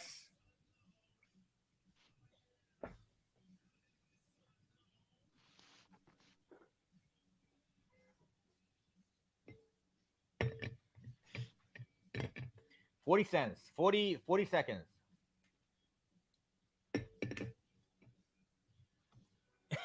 Ernie just said Johnny D is a brony. No, stop it. I mean, I got nothing against it. I don't know too much about it, really. Yeah, Johnny D eats brony for breakfast, guys.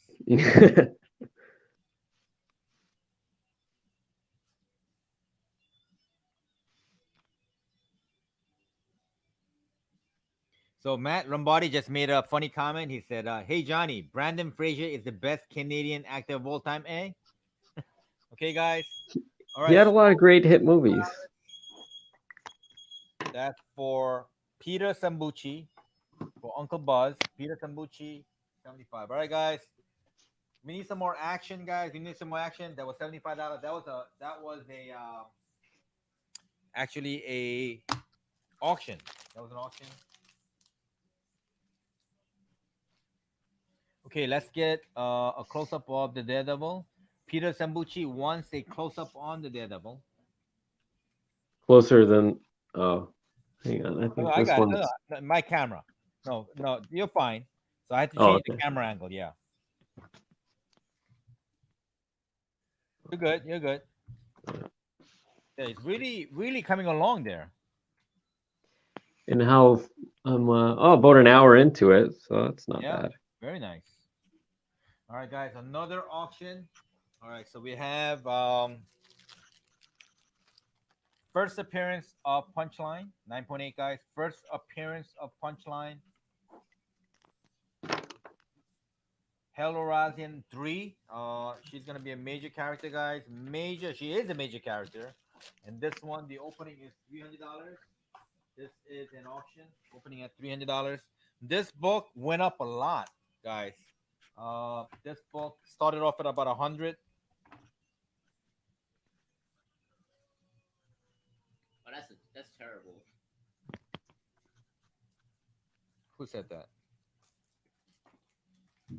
No, I was agreeing with Dr. Alex. Oh, okay. Is there? Yeah. So bronies, It's they're here to stay, guys. There is a Netflix documentary on bronies. it's I believe it. So Igor said, "How about a venomized or carnageized My Little Pony?" Yeah, that'd be pretty cool. Yeah. Yeah, I could see that. Yeah, so bronies are just too cute. We need a little bit of darkness to them. Yeah, a little bit of edge to them. Yeah. So yeah, the thing about bronies, they usually suit and tie. And they come to the store. Didn't Buzz do a piece for us to begin when we first did auctions? Yes, actually, yeah. Uncle Buzz has a nice My Little Pony piece also. Yep. Hey, GJ Rosales, how are you? Welcome. Mel White, welcome. So Uncle Buzz said Michael J. Fox and Alan Thicke used to be the most famous Canadian imports. I think Justin Bieber is also Canadian, right? Yeah, Justin Bieber's he was born. It's like 2.5 hours, I think, from where I am right now. It's a Wow. small town, smaller, Yeah. and that's got to be the biggest thing to ever come out of Canada. I mean, he is like, can't even describe how huge of a name he is. I was gonna say like Michael Jackson. No, Big. not even. No, not Michael. I think. Maybe Tito Jackson. You think so? I mean, you give it enough time, everybody around the world knows who he is. Again, obviously Michael Jackson is an icon; he always will be. But Justin Bieber, that guy's like a force. He just keeps growing. You know what? At one time, he was big.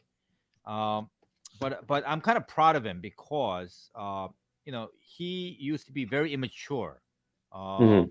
He was just not acting the correct way.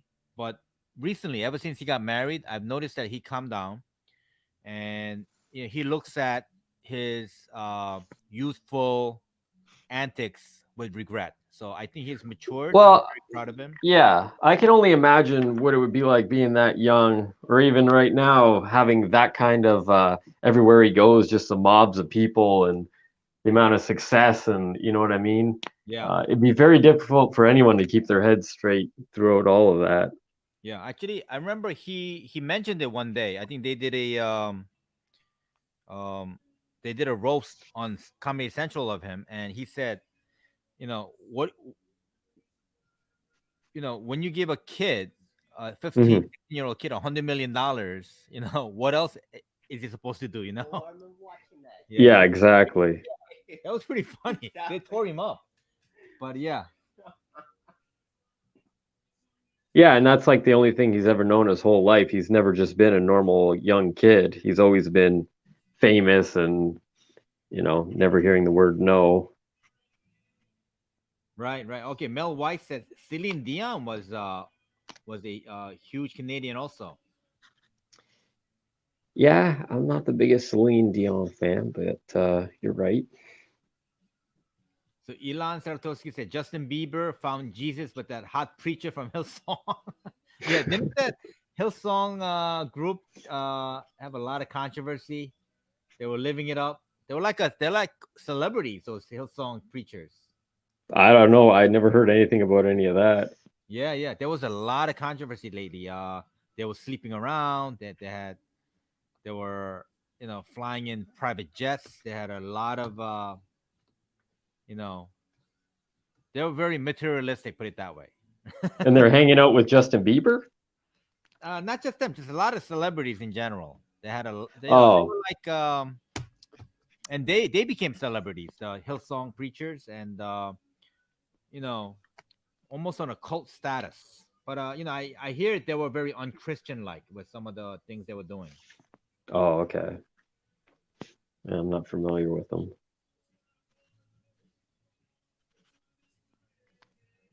The Earning Garcia said Bulletproof, the only auction where we talk about bronies and Justin Bieber. Fever, baby. That's just it. Don't you get to see how much we get to know each other, though? We're that much deeper and closer together now, all of us as a team. Yeah.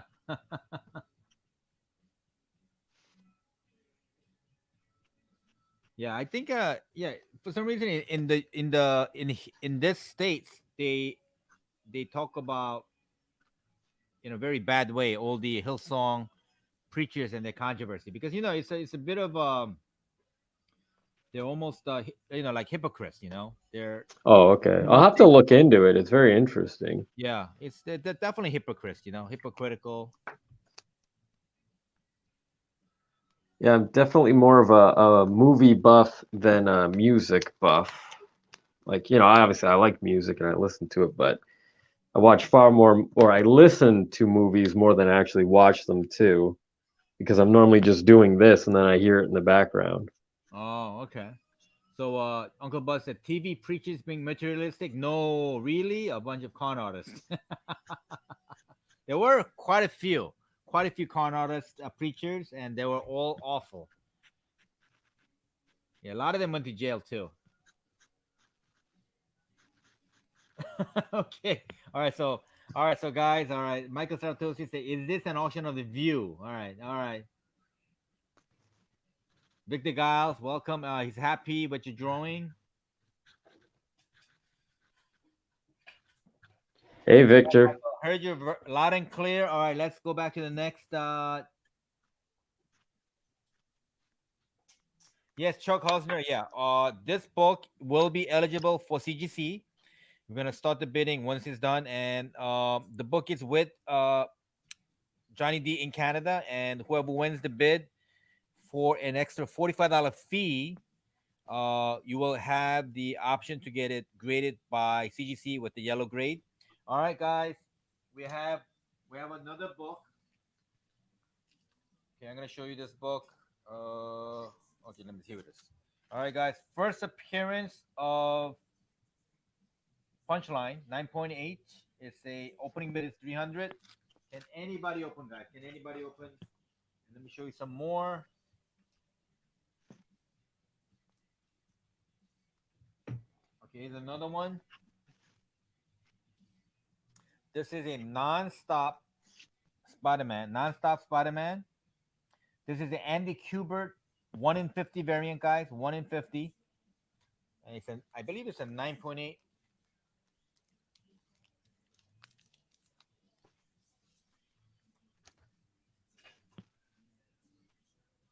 Yep, this is a 9.8, guys. 9.8. All right, so I'm gonna retire this one. And we're gonna start that at $20.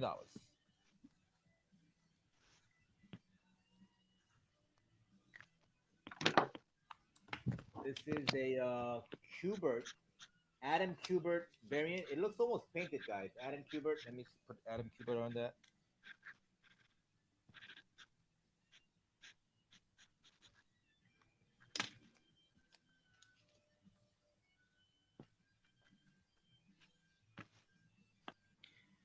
GJ Rosales said Johnny always brings the heat. I'm trying. You know, it's funny because I haven't drawn anything or used markers since before I did the cover run that I've been on right now. And it's funny because I want to do stuff that I would do with oil paint right now, but I have to stop myself from doing it. It's very hard to describe because the process is different. Right. So let's see. We got a lot of guys. Fastest way to become rich is starting a religion. So Mel White, that's funny you should say that because the biggest one of the biggest religion is Dianetics, and the gentleman that wrote Dianetics, L. Ron Hubbard, he was a great science fiction writer, I believe in the 60s or 50s, and he was making a ton of money. It was a bestseller list on Dianetics for a long time, and he was getting interviewed, and they asked him, "Are you very happy that your books are doing well and you're making a lot of money?" He goes, if I really wanted to be rich," he said, "I would start my own religion." So he said that, and within a year, he started uh, the religion that Tom Cruise belongs to. So there you go. And the religion is so shady that even his own kids denounced the religion. They used to be the top heads of the religion, the Scientology. They were the religion is called Scientology, and even their own, L. Ron Hubbard's kids quit the religion and called it a scam. So there you go. So you should. It's funny you should mention that because yeah, he did start his own religion and became very, very, very rich. Scientology.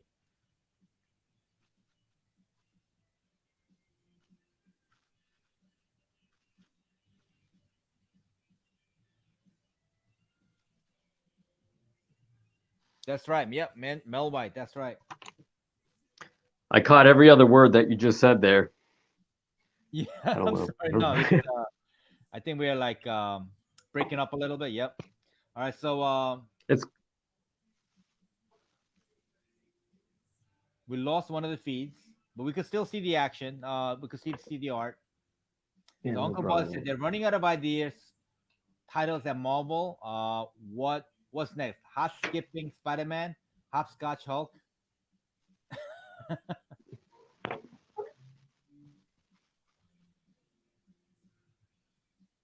That's right. Yep. Dr. Alex. Yep. L. Ron Hubbard. He also wrote a fake religion called Scientology. And he wasn't allowed to step foot back on UF soil. Isn't that correct? He Wow, I was did not know that. Wow, is that right? For being a con artist? something that I don't know the whole story. Again, you were breaking up. I wish I could have paid attention to it, but from what I understand, had something to do with that. Oh, interesting. Oh, I didn't know that. He passed away, right? He's still not alive, right?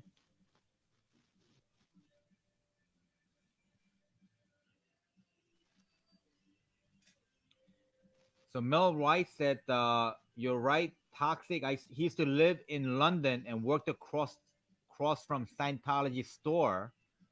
There was a massive protest against them while wearing V mask. Was intense. Interesting. Right. Triple J said L. Ron Hubbard also wrote Battlefield Earth, which was the worst movie ever made, starring John Travolta. John Travolta was also a disciple of the Scientology, and for some reason, Scientology is huge in Hollywood. Like a lot of the major A-listers belong to that religion. Some kind of like brainwashing going on over there. Do you have any of the churches out where you're at? Are there any? Is there? don't think No, so. I don't think so. Maybe like Scientology won't fly in Flatbush. maybe like upstate New York. Or They'll Oh, probably get okay. up over here. If The only one the only one I've ever seen is in Detroit. yeah.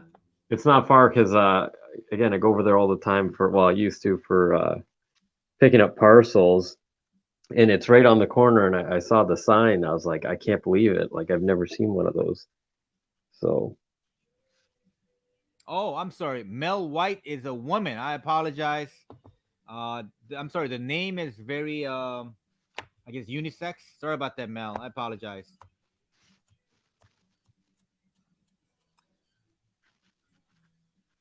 And Buzz said, "Don't censor his comments." It's a children's show.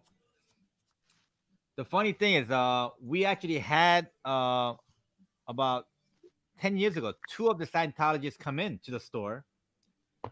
But the funny thing is, they were trying to blend in. They were trying to blend in with the rest of the customers, but they were wearing a white shirt, a black tie, and identical duffel bag, right?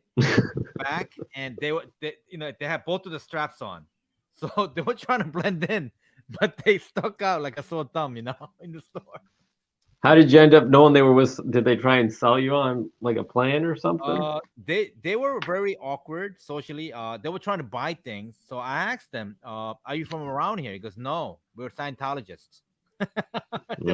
But they were curious, and they were trying to buy things in the store. But yeah, they were dressed identically, same clothes, same backpack, and the way they were wearing the backpack was very, 70-ish, 80-ish. But But they nice had them kid. both on and like perfectly strapped or Yeah, something. perfectly strapped. Black tie, white shirt, and the shirt was short sleeve too. No, so it was like, remember that Broadway show by the guys that created South Park. What was that? What was that Broadway show? Oh yeah, yeah. They make fun of that. What was that? Oh, What was the name of that show? I know what you're talking Yeah, it was about. pretty funny, but it was sort of like that. I know what you're talking about. They really stuck out like a sore thumb. Okay, I so haven't thought about that show in years.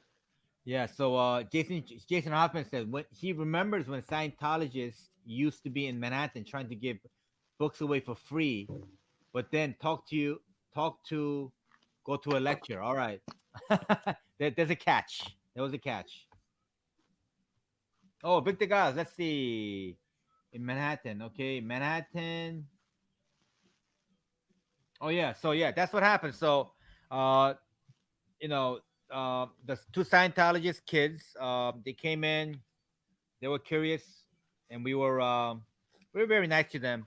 But when I asked them, that they told me they were Scientologists. That's how I knew they were Scientologists. And but nothing ever happened. Yeah, name of the Broadway show, Jason Hoffman said it's Book of Mormons. That was it. Oh, the Moonies, they're the worst. The Moonies are the worst. The It's definitely a cult. They get brainwashed, and they have these mass weddings in Madison Square Garden. They get married like thousands at a time, and usually they met for the first time. Hey, Barry Kaplan, welcome to the show. Oh, so Mel said Ron Hubbard has a Scientology center on cruise ships, something to do with international waters. Matt Lombardi, yeah, there you go. Yep, that's right. Victor Gal. So funny story. My dad used to have a fruit store in Manhattan, and my dad's, God rest his soul. His middle name was Sun, uh, Sun. So he used to call his fruit store Sun's Market. You know, not knowing anything, but the whole neighborhood thought he was a part of the Moonies. So he used to tell them, "No, that's my name. What are you talking about?"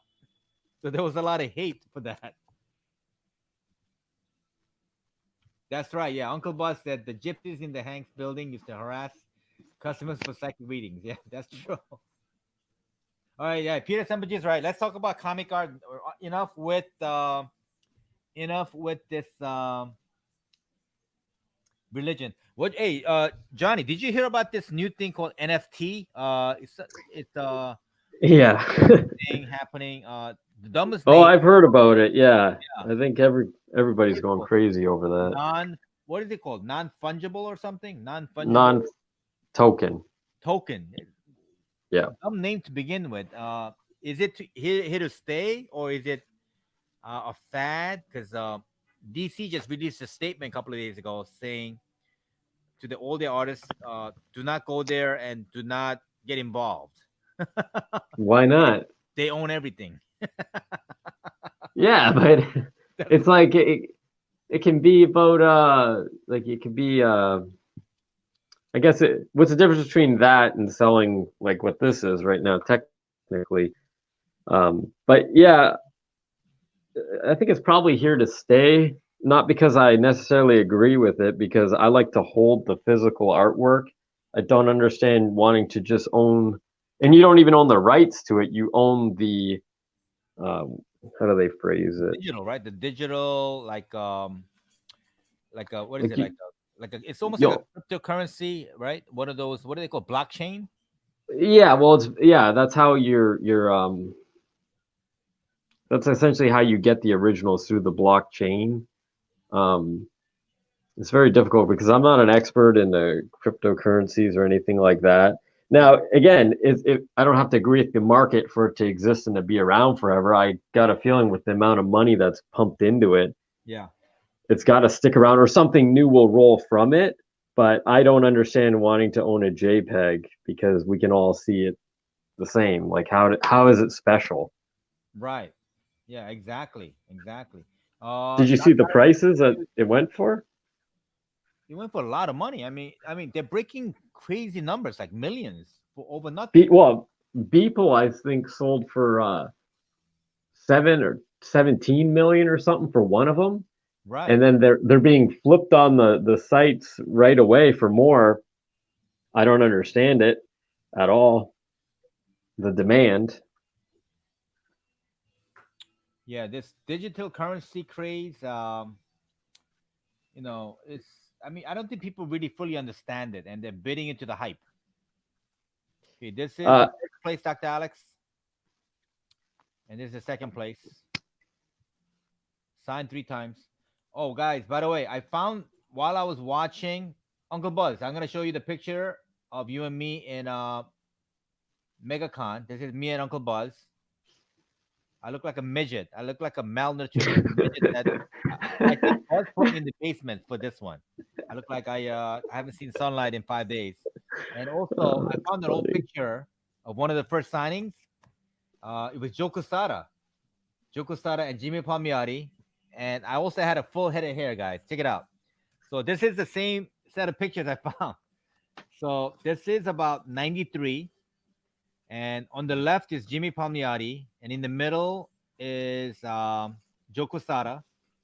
And that's me, blue on blue. I was wearing a blue jean shirt and a blue jean pants.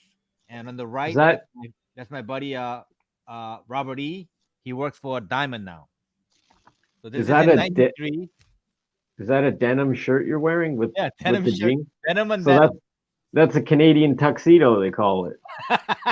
See, Yeah. is that right? Yeah, you never heard that? I never. It's the first time I ever heard that. But Yeah, yeah. notice how much hair I have.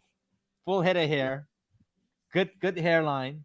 Well, how come you don't wear glasses Well, anymore? I Did you got get a LASIK? LASIK. I got a LASIK surgery. Oh, you did? Yeah. I would never. That's way too paranoid. No way. No, it's actually pretty good. But this is the scam. You have to every couple of years get it tweaked. Hmm. You have to go in there for a little, like a booster laser shot. Oh, okay. Because like it's night driving became a problem for me because I see kind of a halo effect. Oh, okay. Yeah. And so there you go. So this is 93, one of the early signings at Bulletproof. This is before Joe Quesada became an international superstar, and Jimmy Palmiotti became one of the hottest thinkers around. Has Joe Quesada been back since that picture was Yeah, he did a taken? couple of signings. Actually, I was Joe Quesada's gopher for a while. I was Really? I was the guy that he would call me up because Hank, can you give me these toys? And he wants me to send you to Florida. So I would get him a set of Power Ranger toys that was hot then, and then he would call me up. Hey, can you get me these turtles? Complete set of turtles. Can you send these to Virginia? So I would do that. So I was just gopher for a while. But Pretty he good. lives. He's local to you, right? Like he lives. He lived in Manhattan. He used to live right by a bar called Spoons, I believe. Right, Uncle Buzz? The bar, and he was best friends with Jimmy Palmiotti and artist Nelson DeCastro. They were very good Oh, friends. okay. I only got to meet Joe one time. Obviously, he would not remember it, nor would it be relevant to his life. But I went with Dave to San Diego Comic Con years ago, Yeah. 2009, and Dave couldn't go out to the after parties, but I got to go out and kind of use his name to exploit having a lot of fun. So I was at the Hard Rock where Joe Quesada was. Yeah, nice. Nice. Actually, when I used to go to Joe Cosada's house, he used to And I show think the me. signal's out. He used to show me, Hank, look what I picked up. He would show me like a cover of Frank Miller's artwork that he framed, and that's the first time I ever heard the term museum frame. I didn't even know what that was. He would go, so, Hank, this is done in museum frame, and he would tell me, I don't know if you know what that is, but this is a museum frame, and I will be very impressed because it was Frank Miller. But now I understand fully what he meant. That it was a very expensive frame. But yeah, he used to collect incredible art. That guy, real nice guy I too. I miss mostly everything that you said, but sounds like it was a good story. Uncle Buzz, be nice, be nice. Uncle Buzz said he made some negative comments about Joe Quesada. Terrible guy, terrible. Yeah, yeah. Joe Quesada and Buzz have some history. That's why. Oh, okay. I think it involves a woman, as usual. Never good. Oh my goodness. Terrible Yeah, Uncle Buzz. Uncle he was really nice to me when I met him. But Yeah, again, Joe it's not like he would Joe's a remember. nice guy. Joe Quesada is very nice, very humble, very down to earth, very loyal person. And he discovered, believe it or not, he discovered the lotto. Did he really? Yeah, that's right. John Brown, no shallow end for him. That's right.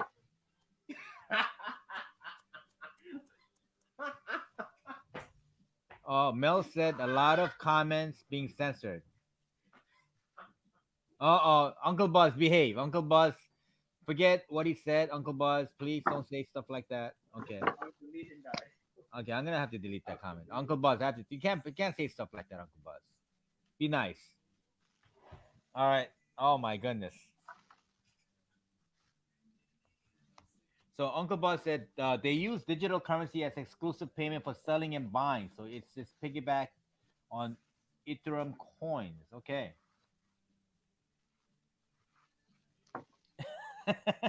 Louis Augusto said, "Are those Sean John jeans?" Uh, Louis, that was in 90s, 93. So I didn't even think Sean John was alive. That was probably Levi's. All right, we're gonna do a couple more. All right, this one He's is almost wrapped, by yep, the way. another auction. This is actually done by Stanley's brother. Stanley's brother. Let me show you a bigger. Okay, let me show it this way. Okay, this one is 1 in 100 nonstop Spider-Man. 1 in 100 variant, and this is done by Larry Lieberman. Lieberman is Stanley's brother, believe it or not. Stanley's brother. And we're going to start the auction, guys, at $40. This is a 1 in 100 ratio variant. I'm going to check the condition, guys.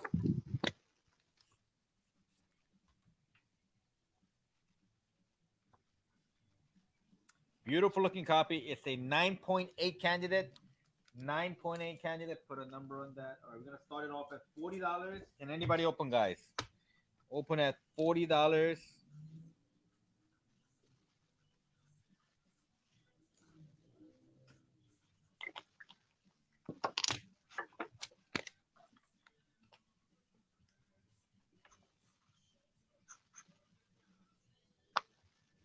So Omar Every Q time it likes goes silent, I get.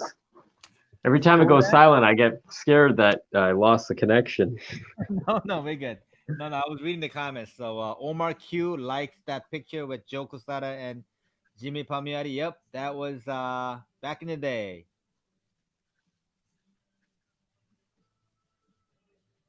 Wow, David Pickle said he was 7 years old in 1993.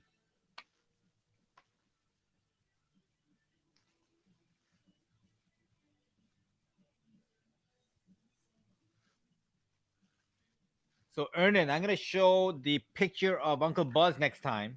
Uncle Buzz, I have it downstairs. I'll bring it up and show you guys. Um, okay, so we can't see what we're bidding on. Okay, sorry about that. All right, so we are bidding on this, guys. Okay, this is a 1 in 100 ratio variant. It's done by. Can you pull back a little? It's nonstop Spider-Man. 1 in 100, guys. 1 in 100. Art by Larry Lieberman. And opening bid is $40, guys. This is nonstop Spider-Man #1. It's called the Hidden Gem variant. This is the bidding. Can anybody open for 40, guys? Barry Kaplan said Joey Dash jeans. No, those were not Joey Dash jeans. They were Levi's. Yep, Lieber. Okay.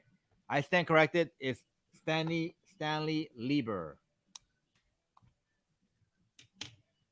Oh no, that's Stanley. Larry Lieber. Stanley's brother.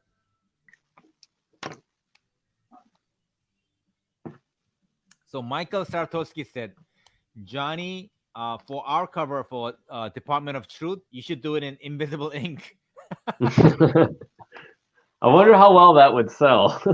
Yeah, how would that publish though? I mean, that's a great idea, but you could only You see mean the like, black light.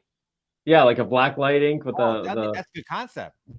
That's a great concept. Is that even possible? That would make that's perfect for that book, Department of Truth. Because it's all conspiracy theories. yeah, you'd have to sell the flashlight with the cover though. What about this? There's a initial image, but in a black light, the image becomes something else. Yeah, that works. Wouldn't I that say be we cool? do it. Just open. Yeah, I say we do it. Okay, Joseph Chrysler, $40. $40. Open. Welcome, Joseph Chrysler. Jean Donovan. No, it's not Gloria Vanderbilt either.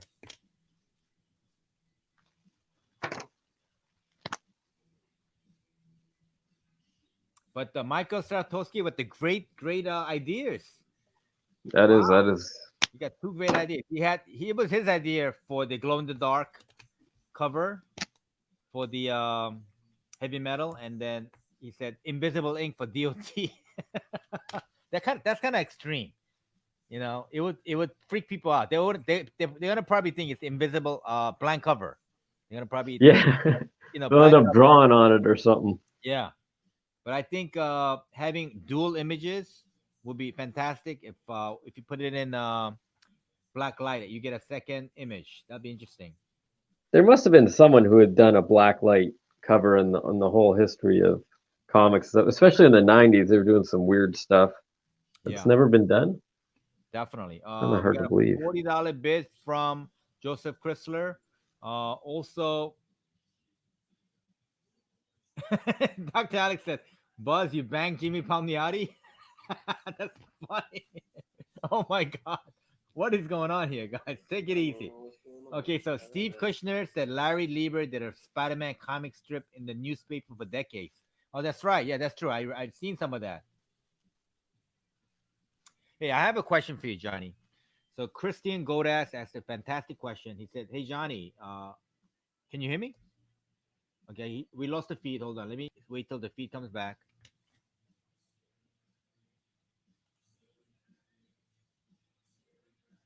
Okay. Johnny, can you still hear me? It's choppy, right? Okay. So the feed is coming in and out.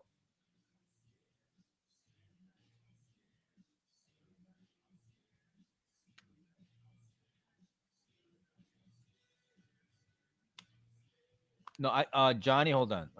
We lost the feed on the other one. Okay. We lost the feed. He's gonna come back on.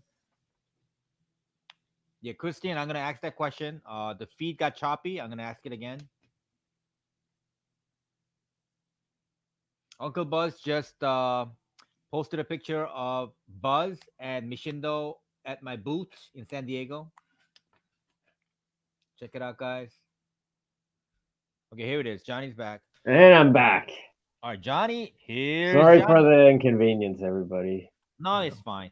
Johnny, so here's a great question from Christian Godaz. Christian asked, hey, Johnny, you're an amazing artist. Do you have a fellow artist whom you admire for their art? Great question. Yeah, I got several. It's always tough to throw out the list, when I'm on the spot like that. Yeah. But a lot of the fine artists I've been really pushing towards. It's funny because when you're in comics, and it's great to get the influences and the styles from all your favorites and stuff like that.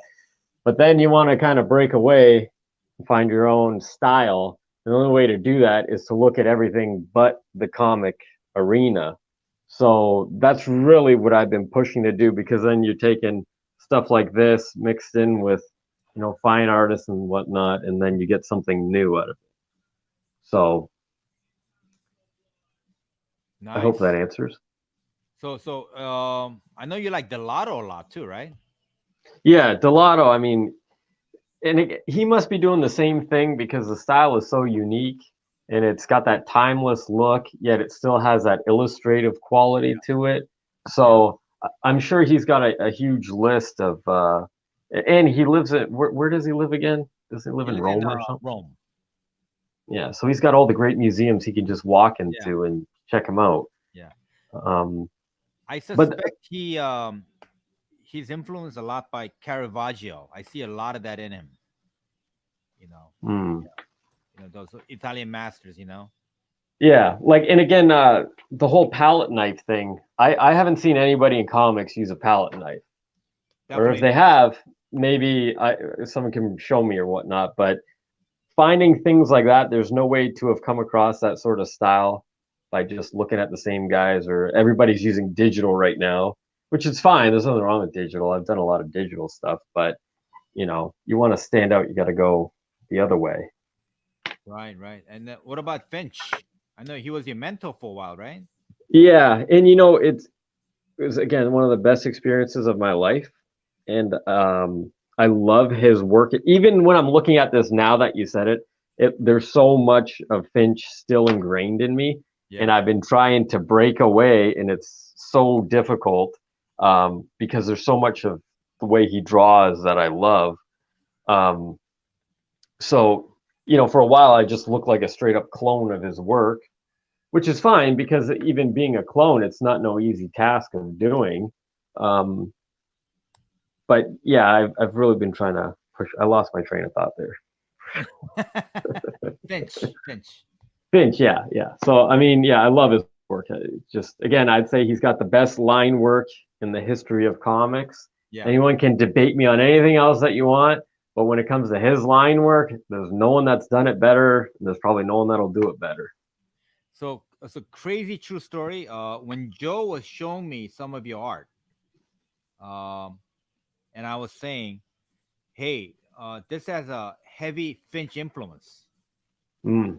I told him that, and then later on it made sense because you are very close to him. Yeah, again, I worked like I had a desk at his place and worked, just 6 feet apart. There couldn't be a better situation on learning how to draw and getting into the industry than that. There's nothing better than that. Wow. And he's such a true craftsman. Yeah, he's such a nice guy. Very, very Oh, yeah. zen, I call him. Yeah. And very meticulous. Every last line that he was putting down, there was reasoning for it. and I just absorbed it all like a sponge. Wow. And I seen some of his painted work too. He's not a bad painter either. Well, and again, I was there when he started painting again, and he did the Batman cover. He did Right. a bunch of fun ones that he was just playing around with, and I was so like, oh my god, I want to be able to paint like that. But at that time, I could barely just draw. Yeah. So, being able to draw is a big part of being able to paint well. And painting takes so much longer than drawing. Again, he can do a cover or a page in a day, no problem. When it comes to painting, you're looking at several days. So it's tougher for him to break away and just be able to sit there and play around with paint, you know. Yeah. We actually did we teamed up and he painted one of my sketches and I painted one of his, and Yeah. then we CGC'd them. And that was the first time he'd ever worked on anybody else's work, which was an honor for sure. Um, it was a lot of fun. We did those side by side too. Yeah. I seen that one. Those are amazing, and they command a pretty hefty price. Yeah, they did really well. We put them up on eBay, and we were gonna do more after that, but then time just got busy, and then everything happened with last year. So Sure. you know, Sure. but for sure in the future, this guy is pretty much done. I would All right. say. So let's start. Let's start the bidding. Okay. How does the corner look? Can you show us the corner and the back? Okay. Look at that. All right, guys. Here is the full book. The book looks good. Show us the corner. Uh, Looks good. there's Corner looks one. good. I'll do Guys, the. remember this I is can't figure that camera out for some reason. no. The That's corners fine. look really good. What about the back? Yep, No back smudge. super clean. No smudges. No. All right. Looks great. It looks good on the right end. All right, guys. We're gonna start. We are gonna actually. I'm gonna finish off something.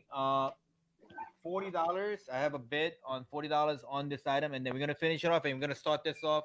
90 seconds. Joseph Chrysler. 90 seconds on nonstop Spider-Man. 1 in 100. Joseph Chrysler. We have 80 seconds, and then we're gonna start the Daredevil right after that. We're gonna start the Daredevil. We're gonna start it at 150, guys. Do not bid yet. We're gonna go in $10 increments, and while we are bidding on this, Johnny's gonna remark some um, last one and twos, and he's gonna sign some, and then you're gonna send them all to CGC. So these are the books that you pre-ordered. He's gonna do it right before our eyes, but we are gonna uh, auction off one of the remarks tonight, one of the best ones, right, Johnny? I think we lost the feed again. Okay, all right, 35 seconds. Yeah, I think it's the we're not getting any feedback from Johnny. It's getting choppy.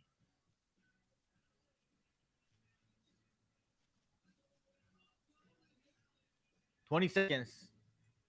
20 seconds. I think I'm back. Oh, you're back. All right. So yeah. So now I can hear you. So while we're gonna bid on your Daredevil, would you mind signing and remarking some turtles? And the best remark we're gonna actually auction off at the end. All right. So we lost Johnny again. All right. Sold to Joseph Chrysler. Congrats, Joseph Chrysler. Here you go. $40. Joseph Chrysler. All right, guys. This is an action auction, guys. We're gonna go in $10 increments.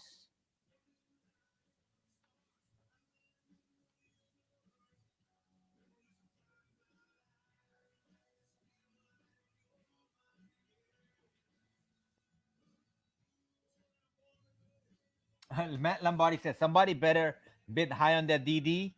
Because Johnny needs to buy some sleeves. Johnny needs to buy some sleeves. All right, so here, let me see if I could. Yeah, so it's getting a little choppy. The book is done, guys. We are gonna start the bid. We're gonna start the bidding. I see you now, Johnny. Yeah, the stream is a little choppy.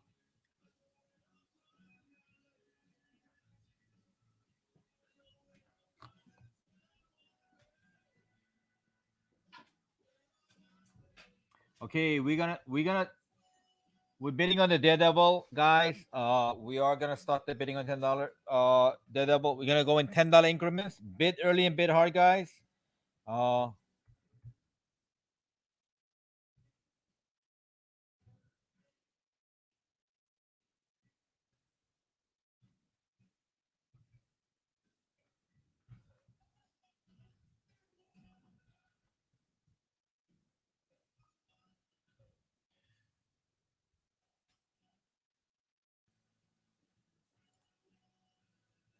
all right. So we have 175. We have 175 from Michael Saratowski. Michael Saratowski, 175. Yeah, we froze. So what I'm gonna do is I'm gonna ask Johnny to send me the picture so I could put it up. He has a perfect pose, right? Yeah, there's a little bit of lag. Okay, Gene Donovan 200. Okay, guys, so we're gonna keep bidding. I'm gonna ask Johnny to send me a picture, and then I'm gonna post it. Victor Giles 350. He did a Thanos snap. Victor Giles 350. No, no, no. QQ is not on the auction, guys. The auction is actually here. It is.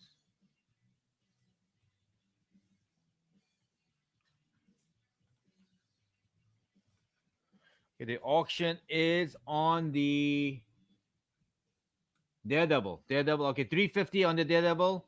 Okay, guys, there's a lot of lag. Please bid early and bid hard. We have a current high bid of 350 from Victor Giles. Peter Sambucci, I see 200. I see Peter Sambucci 350. David Pickle 220. Okay, wait, it's back on. Johnny. Sorry about that, guys. No, it's okay. Hey, Johnny, can you do me a favor? Can you send me a one nice picture of Daredevil so I could put it up in case we lose the feed again? I think I'd have to log off for a second and then take the picture. Yeah. Log off and take the picture. Okay, Peter Sambucci 400. 400 Peter Sambucci. Victor Giles 450. I didn't even get to sign it yet. Oh, now you get the signature. Okay, let's see. Yeah, it's Signature. official. Okay, yeah, I'll take the picture and then I'll send it and log right back on. Okay, sounds good. All right, he's gonna Sorry take about a picture of the book and then he's gonna come back on. All right, guys, 450 Victor Giles. Victor Giles 450.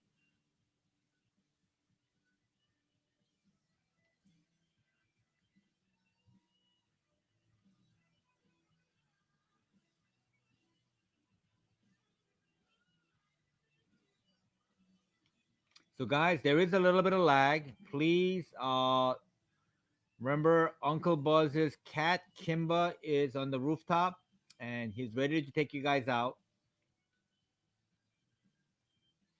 All right, guys, no sniping. No sniping. We have a high bid already. He just sent it to you. 450. 450. Yeah, let me know if there's any more comments, all right? Yeah. Okay, here it is. That. Here is the book. All right. Did you send it? Yeah, he sent you. Yep. Okay, hold on. All right, so What did I miss? Anything? Okay, I got it.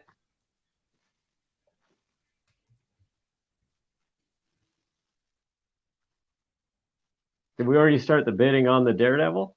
The Daredevil is up to 450. No, you don't. You Oh, okay. just double click it. I'm doing it. Victor Giles, I see.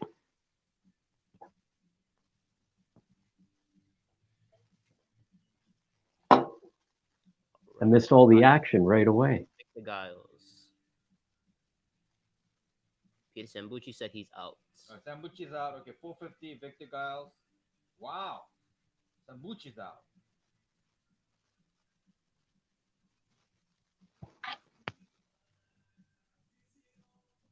Dr. Alex said he's shocked and disappointed. That Peter Sambucci didn't win.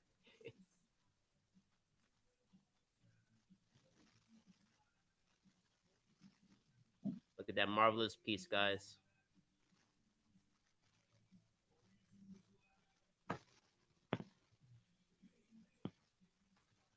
Gene said he's also out. Gene's out. Okay, I'm gonna start the clock. All right. These blanks are so incredibly difficult to get a hold of too now.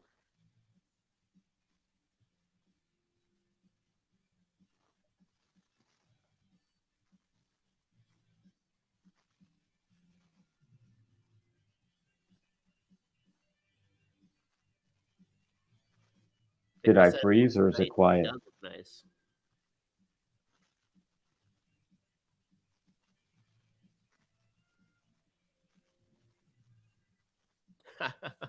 Dave said Peter got soft.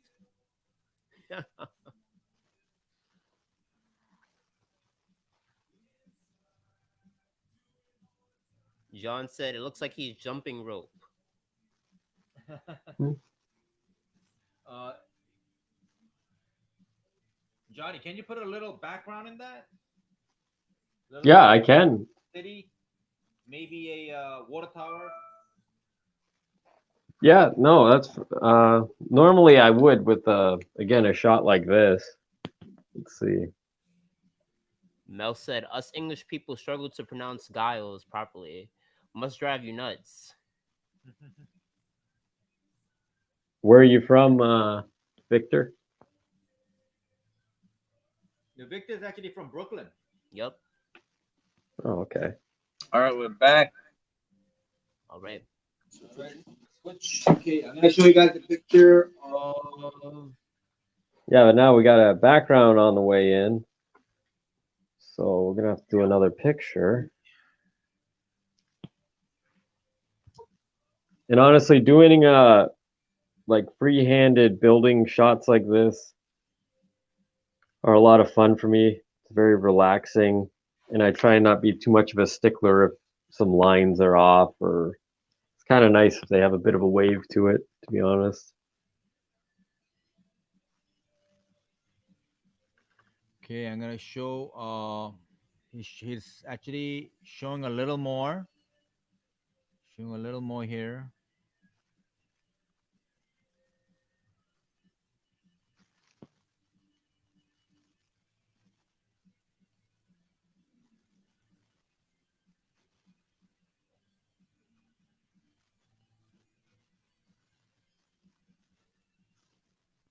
Yeah, he's gonna put a little background. By a little, we're talking quite a bit. Oh, quite a bit.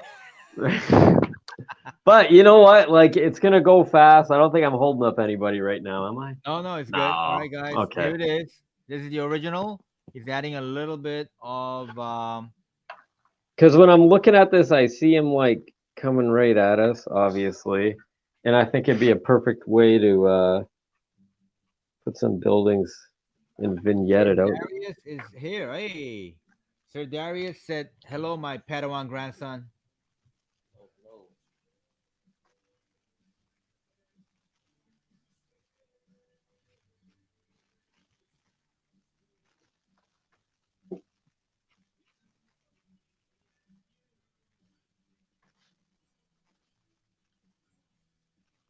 All right, guys. So we have a high of 450 from Victor Giles. We're gonna start the clock soon. 460 from DJ. 460 from GJ Rosales. We should probably wait till the buildings are at least done before the clock is officially started, right? Right. Yep. Clock hasn't started. We have a new bidder, GJ Rosales. Yeah, David Pickle said very impressive. Luis Augusto said beautiful piece. Thank you, I appreciate that. And Peter Sambucci said, Ernan, Johnny's gonna draw one just for him. Victor Giles 500. Victor Giles 500.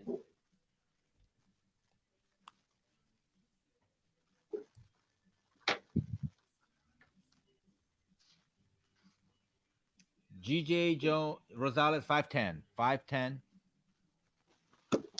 I still remember when I first again started doing Dave's backgrounds. It went from just being an artist off the street to being able to have to keep up with his quality. Wow. Did he show you any like inking tips? 550 Victor Giles. 550 Oh yeah. Victor Giles. Yeah. Man, you had like an amazing teacher though. It couldn't have been any better. And in all of history of art, and I know it's a very bold thing to say, or it might sound like I'm trying to suck up or something like that, but I'm not. There's no other teacher I would have ever wanted to work with than him. Yeah, actually, he was signing at my booth in Baltimore. Him and Tom King, and whenever an artist came in for a portfolio review, he would just stop everything and gave him an undivided attention and gave him so many tips. Like, Hmm. the artist would almost walk away in tears in happiness, like because he was so thorough and he was so many tips. And Yeah, yeah, it was just an amazing sight to see. It was kind of bad for me because he couldn't sign during those times. But he would give that lucky artist a incredible review of the portfolio.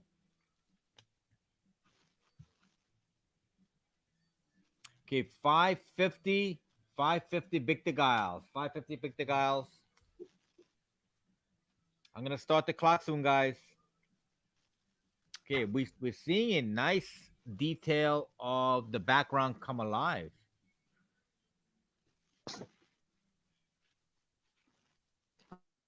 some of what you said, but Yeah, the internet's a bit I choppy. lost my train of thought too.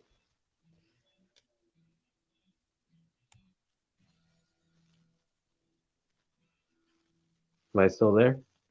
Yep, no, you're here. We could hear you loud and clear, and the drawing looks fantastic.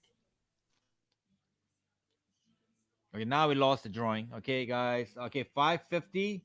We lost the feed. I'm gonna show you the drawing before. This is the drawing before the background.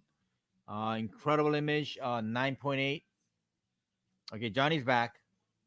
Johnny is back.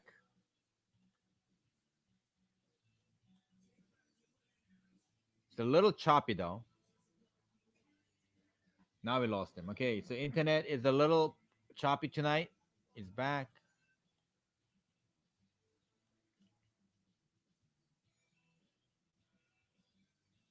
All right, guys. I'm gonna start the clock. It's 5:50. Victor Giles has the high. Guys, please bid early and bid hard.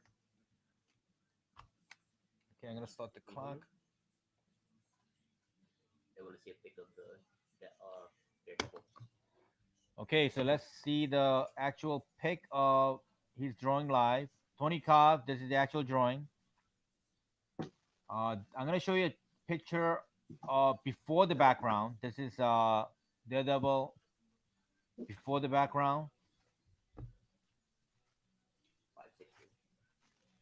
560 GJ Rosales 560. Oh, GJ, please, if you're gonna bid, put a little description next to the bid. Put a like a DD or something. Sometimes your bids won't come in if you don't put a little description. Victor Giles 580. Victor Giles 580. So would most people? Do you guys generally like seeing a complete kind of full scene sketch, or does backgrounds not really matter to too many people? No, I think background definitely adds to it. I think so. I love it, but I've heard a lot of people they don't really care too much for buildings, but I think it completes it. I think for a portrait or a half face, I think you don't really need a background. But for a like a full figure, the background really adds to the composition. Guys, And would you for a agree?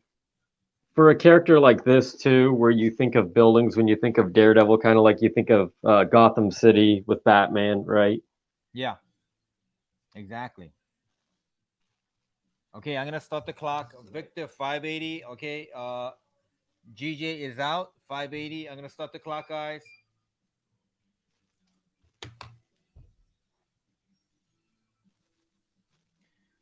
GJ, nice bidding. GJ is out. Victor Giles has it for 580. 1 minute, 16 seconds, guys.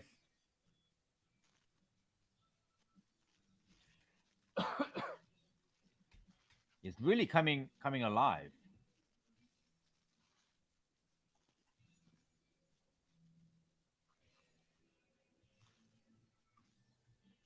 Is it still? You can still see all the progress coming. Yeah, it's really coming out good. The picture is a little bit choppy, but you could make it out.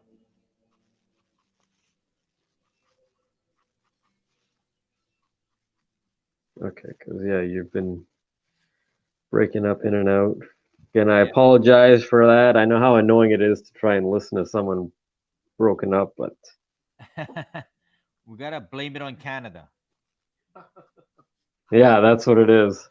It looks good though. All right, guys, 20 seconds.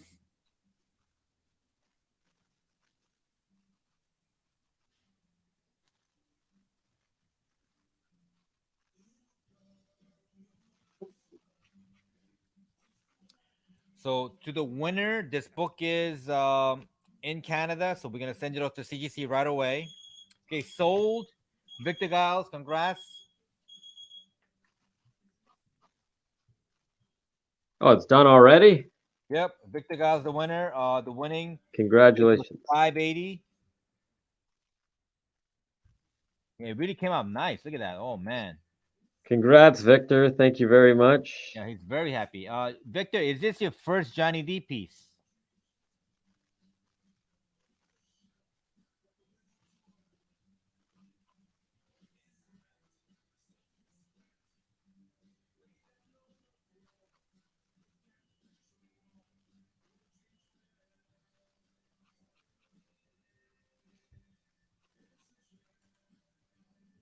Oh, this is not even his first. This is your second Johnny D piece. Wow. Yeah, great piece. Now you not only that, you have a visual diary of the making of this comic from a We're blind. gonna turn this into an NFT and then sell this this video footage as well. There you go. Does he come with it? Does he come with the to the bidder? Yeah, I mean, I don't know how you turn it into an NFT, but they actually do sell the video footage along with stuff. Oh my goodness. See, there you go. There you Yeah. go. So Victor guys, you get the whole shebang. It's still not done, but here's a clearer shot because I know Look at this that. camera. Wow, look at that. There's a close up. Gorgeous. Look at that. Wow. I'll throw a little more on the bottom left. And I even see a water tower in the back. Yeah, on some of the rooftops, I just throw them up here, but one in the foreground. Around where I'm at, you really don't see actual water towers on top of rooftops. I know where Oh, you are, it's like yeah. everywhere, is it not? It's not really everywhere. It's only in Frank Miller's rooftops. Oh, okay. But yeah, it's there's a few still here in New York. But I just love Frank Miller's water tower. It sets the mood, you know. Yeah. So Matt Lombardi said your Johnny D's EXO full body piece is a centerpiece of his collection. Amazing. Look at that. Oh, the Man of War XO. Yeah. That was great. That was a fantastic yeah, that was unbelievable. That blank sketch. I think he came The out in 1998 also. yeah, the gouache one. That was Yeah. last year sometime we did those ones. Yeah. Good memory, yeah. The Matt Lombardi is very happy. You know what's it's strange is that I can remember like if I look back at some of my old work, what I was doing in life while I was drawing that, like it brings back the memories. Wow. It's like a timestamp. It is, yeah. Like I could still remember doing those Man O sketches. It was in the summertime. It'll be Weird. funny. It'll be funny if one of those books is like when you lost your virginity or something. It Can you imagine that? was long before I was published, but yeah, you know, it'd be that much more special, you know. Yeah. Yeah. Sorry I went there. I just couldn't help myself. No, I was good. Yeah, I could go down a rabbit hole right now, but we're not going to because Yeah, this is yeah. a family show, right? Definitely a family show. Okay, so Reyes Biller says he needs a Sharpie spawn. Wait, yeah, it's sold because we did have one up on your site, correct? But that Yeah, one's that sold sold. right away. Yeah, we sold it. We're gonna have more. We're gonna have more. I think it sold for 250, I believe, right? It sold for 250. Yeah, we put it up on the website. It sold right away. Yeah, once I get some of these covers out of the way, in which case I'm not complaining at all because throw all the covers at me. I love doing it. But then I'll have some more time to get back to some more sketches because doing stuff like this is just so much fun. It's so freeing and it doesn't take weeks. It just takes hours and it's a lot of fun. Definitely. Also, as soon as you're done, can you do a couple of remarks on the turtles? And we can Yeah, also that's what yeah. Okay, so it's 10 o'clock now. Yeah, no Yep. Okay, problem. guys. So we are gonna finish up. We're gonna finish up. We're gonna start the Yeah, because we'll consider this one done now. Victor, you happy with all the buildings and everything in there? I'll Victor. show He's you. asking, are you happy with the older buildings? It looks great. Yeah, it looks good. I mean, Daredevil really pops. Yeah, I Absolutely. like how this building comes up really up higher. It really Yeah, pops them out. That's really, cool. really good composition there. All Thank right. you. So yeah, Victor Gauss is very happy. Well, Victor thank Gauss you, is very Victor. I happy. appreciate Guys, it. it is time. It is time. You know what time it is, guys? Hmm? Oh yeah, let's do the mysteries. Guys, Thank you, time. Time. all right, we're gonna do the mysteries. You got all the numbers for the 20? Hold on. We're gonna do the mysteries, guys. All right, here we go. This is number 2. It's Darius Crosby. Number 2 is Darius Crosby. This is the $10 mysteries, guys. Okay, flip it. Wow, Darius, you picked a good one. Black Panther, number 13. Congrats. 35 cents. Darius knows how to pick them.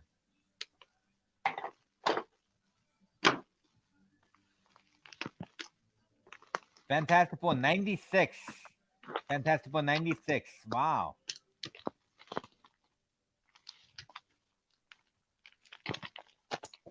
Okay, number 4. Number 4.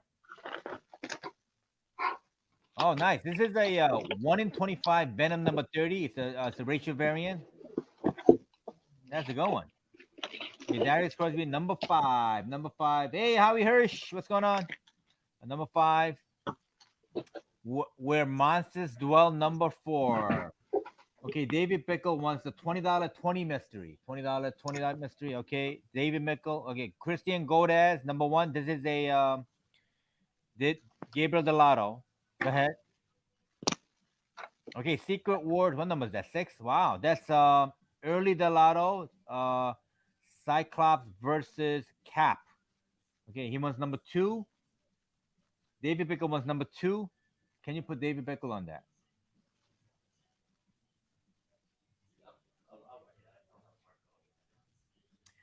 Oscar,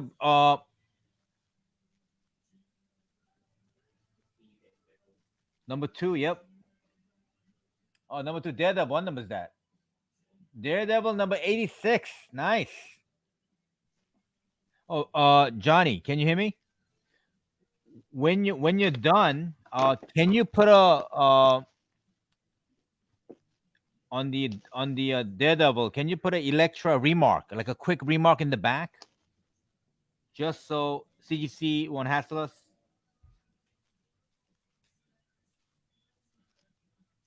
All right, guys. We please send in your funds for the egg rolls. We got 25 sold. We need 40 to open up a second place. Hey, can you show the live feed for the egg rolls?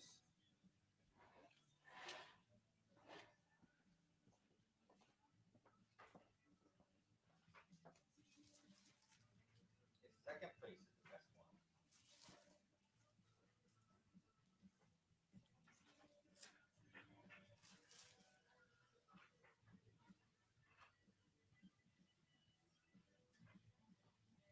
All right, guys. The first place is Spider Woman number 1, 8.0. Second place is Sign 3 times. Dark Knight 3, 1 in 100 Frank Miller variant, book number 8, signed by Frank Miller, Andy Kubert, and Brian Azzalero, the writer.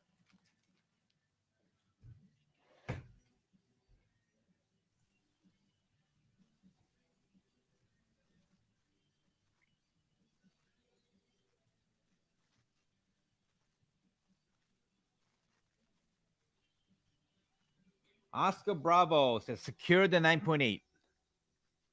There you go. Christian Godez, I'm gonna tell you the grade on the.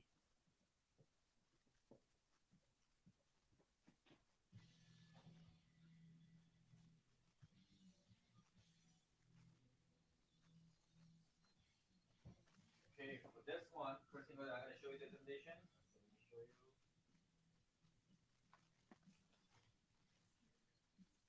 By the way, these books were handpicked by me. This is 9.6. 9.6 it has a shot at a 9.8, but it's a solid 9.6. Christian Godez, but he does have a shot at a 9.8. But it's a more comfortable 9.6.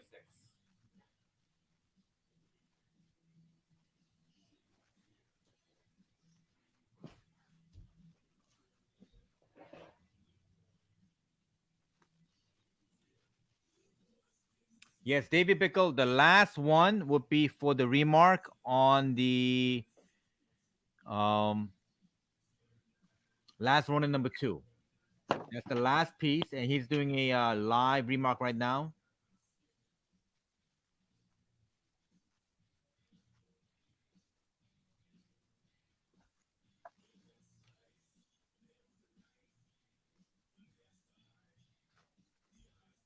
So Ramon Pinero, all the remarks are sold. They're going to the customers, but this one, the one we're remarking now, that's gonna be up for auction. So we're gonna do the last auction, guys. Guys, we have 25 egg rolls sold, so please send in those egg rolls. So we could open up the second and third place. We only need 40 egg rolls to open up the second place. We have so far 25. This is the second place, which is Frank Miller's Wonder Woman, Dark Knight 3, number 8, 1 in 100 ratio variant, signed 3 times, guys. Signed 3 times. Frank Miller's signature alone is worth about 50 to 100, guys. 50 to 100.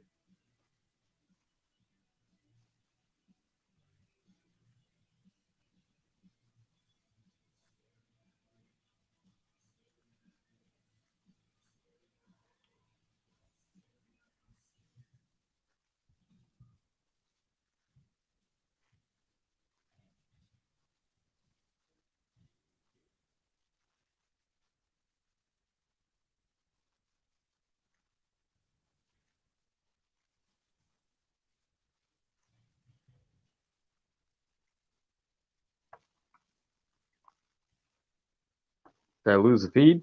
No, you're good. You're good.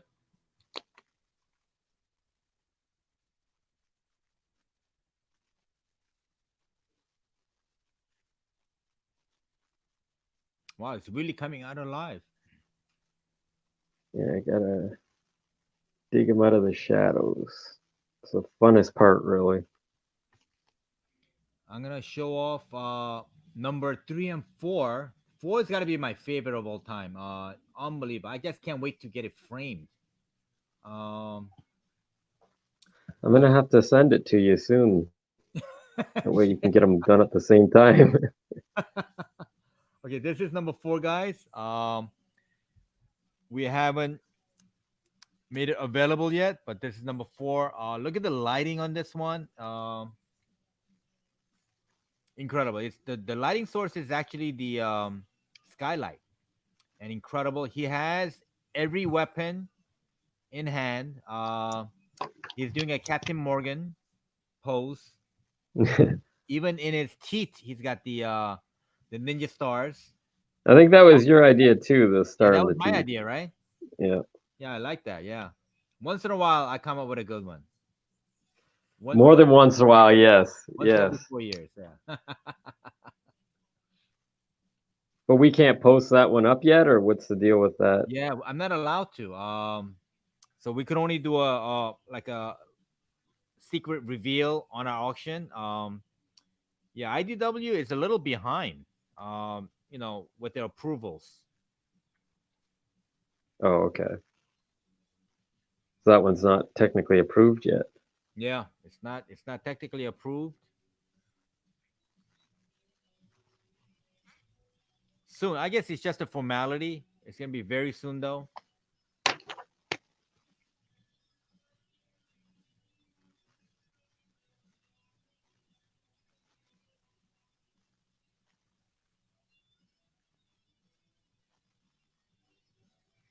But I read the second issue. It really reads well, and I like the direction they're taking. It makes perfect sense. I still haven't read it. I didn't even open any of.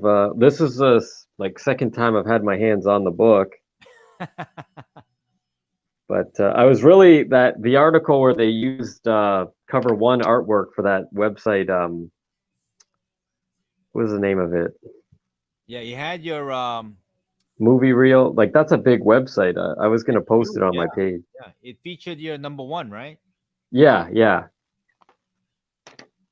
So one of the bidders, we affectionately call him Troublemaker number two. Ernie Garcia said he's taking a trip to Canada to get his shredder remark on his last Ronin number one.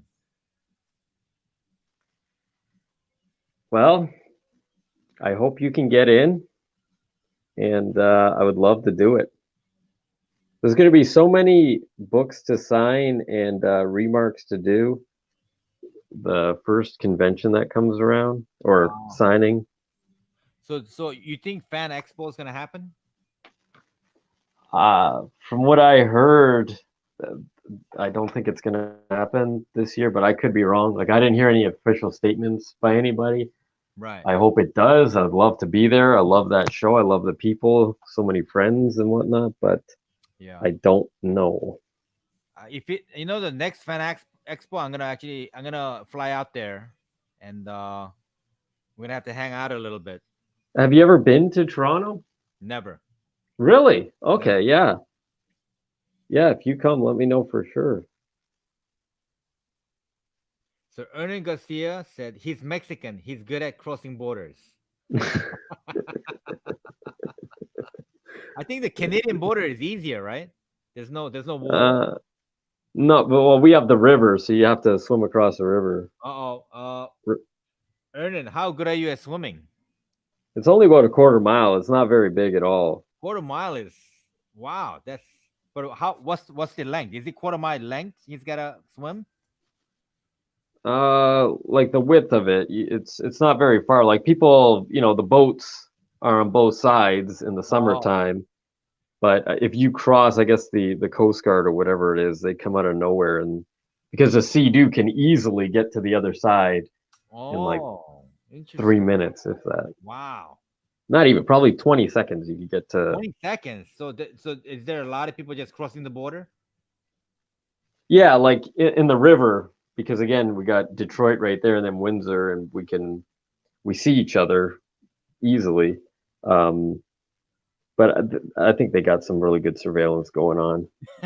Probably more so for COVID than in anything else. I wonder. I haven't heard anybody getting busted for that during the summertime. Really? But normally it pops up in the papers every now and then of Yeah. someone doing something. It's out of control for the spring breakers in I think Florida. Yeah, it's really getting out of hand. So I hope we don't get a spike. What do you mean? It's going on right now? Yeah, Spring break? it's spring break. The beaches are full. These kids are not social distancing. They feel like we turned the corner because of the vaccine, but we got a long way to go. I mean, they're doing it prematurely. Oh, okay. Well, we still can't even we can't go to restaurants really right now. Like you can only have 10 people in a restaurant. You can't go to gyms. You can't really do anything where Right. I'm at. I think I admire your prime minister. He's done a fantastic job handling this. He's definitely done it better than our previous administration, Trump. Well, it's been a very long year, that's for sure. Yeah. Um, but again, I can't wait to be able to things do reopen and Yeah. get together again and whatnot. Definitely. Is that done? I was gonna do a couple more things. Okay. I'm losing my train of thought every now and then. Oh, sorry about that. Yeah. Let's see. See, the other question is what color to sign it. Sometimes I like mixing it up in between, like different bandanas. About red. Red is not bad.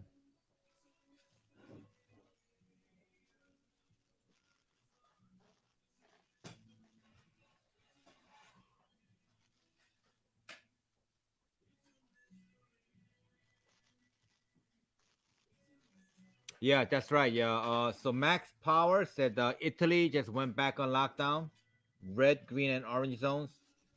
Kind of like New York. And also, Max Power said Fan Expo as of right now is happening in Dallas, September 17th to 19th. So hopefully, a lot of people get vaccinated and we get a little bit of herd immunity.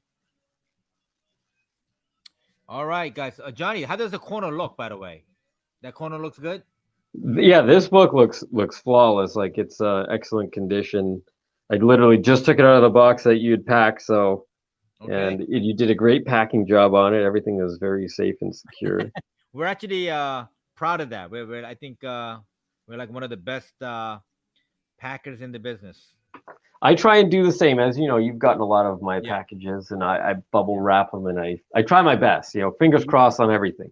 Is there is Yeah. Thank you. Is there a specific color anybody would call for the signature?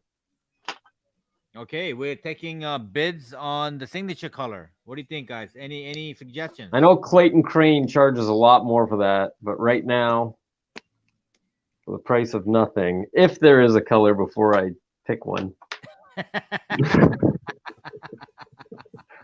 So, but this time only, guys, before the price goes up, he's taking suggestion for the color for the Well, if there's $100 difference between these two colors, I mean, Let's do red. I like red. Let's see. Yep, everybody likes red. So Mel said red. David Bickle said purple. I lost the signal.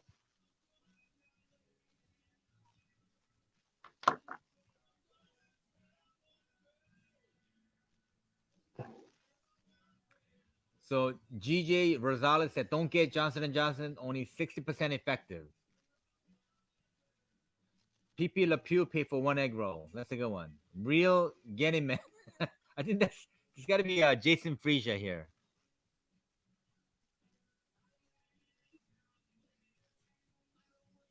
Oh, Mel, are you from Australia? Wow, from down under. What time is it over there, Mel?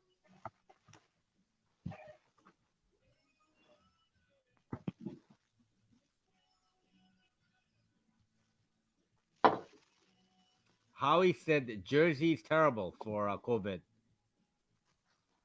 I think I'm back. Also hates Jersey. All right, gentlemen. So the remark is done. Can you give us a little close up? Yeah, I was gonna do it on the iPad. I lost the connection for some reason, but hopefully I got it back right now. Yep. And Okay. can you see? All right, here it is, guys. Here's the remark. Beautiful. Look at that. Right before your eyes. It's a remark. Extremely glossy cover too. Yeah, very glossy. Looks great though. Thank you. All right, so Did we're anybody gonna say a start the color bidding for the at 150, signature? guys. We're gonna start the bidding at 150. This is the last auction of the night.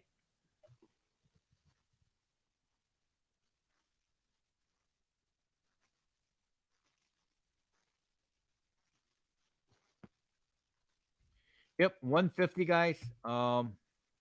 Which does it? So nobody said anything about a color for the signature. I'll just pick. I got a red. I like red. Somebody said Yeah. purple, and I see a red. I think red is good.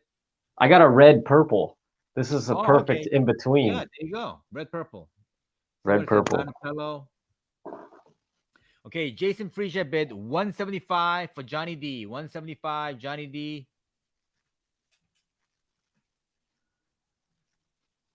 Ramon Pinero, 200. 200, Ramon Pinero.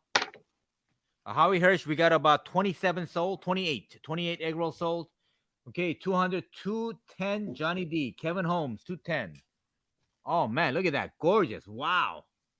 And the signature is in purple red. Okay, we got 220, Mel White. Jason, I see a bid, but the same 220. Ramon, 250. 250, Ramon. David Bickle, 275. 275. David Bickle. Jason Frisch. Okay, guys, I see some lags, so please bid early and bid hard. Once some of your bids are coming in late. 275. 300 Ramon. 300 Ramon. Okay, Mel, I see a 285, but it's we have a $300 bid from Ramon. I'm So, back, I think. Darius Crosby said red, purple equals ripple. That's It'd be- I like that ripple. Okay, Mel White, I see a 285, but I have a $300 bid from Ramon. Okay, we lost Johnny for a second there. Let's see if he comes back. Yeah, I can still hear you, but Okay, 320 Dave Bickle. 320 Dave Bickle. Okay, Mel White from Australia, we see you. Jason Freesia said 350 Ramon. Jason Freesia said my bids aren't late. These other bids are just too fast. That's true. Good point, Jason. 350 Ramon. 350 Ramon. Okay, we got Mel from Australia. 360. 360 Mel.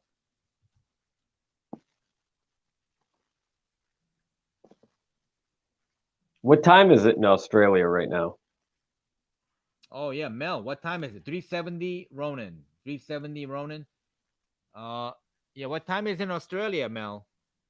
It's got to be like the morning, isn't it? Right, definitely, right? It's already Saturday over there. We time traveled right now. Yeah, that's right. She's time traveling.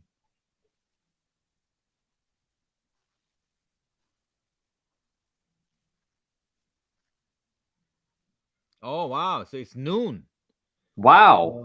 It's noon and she's hungry. Okay, so is GJ said his 1:23 p.m. GJ, what country are you in?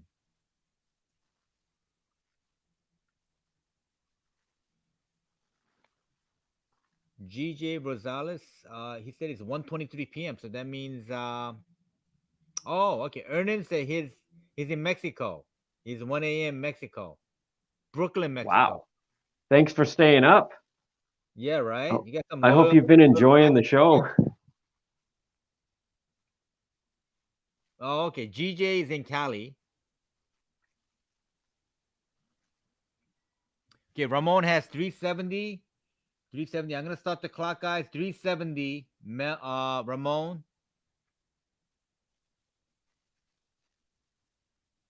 David Pickle said, I'm drunk and I still get a Johnny D.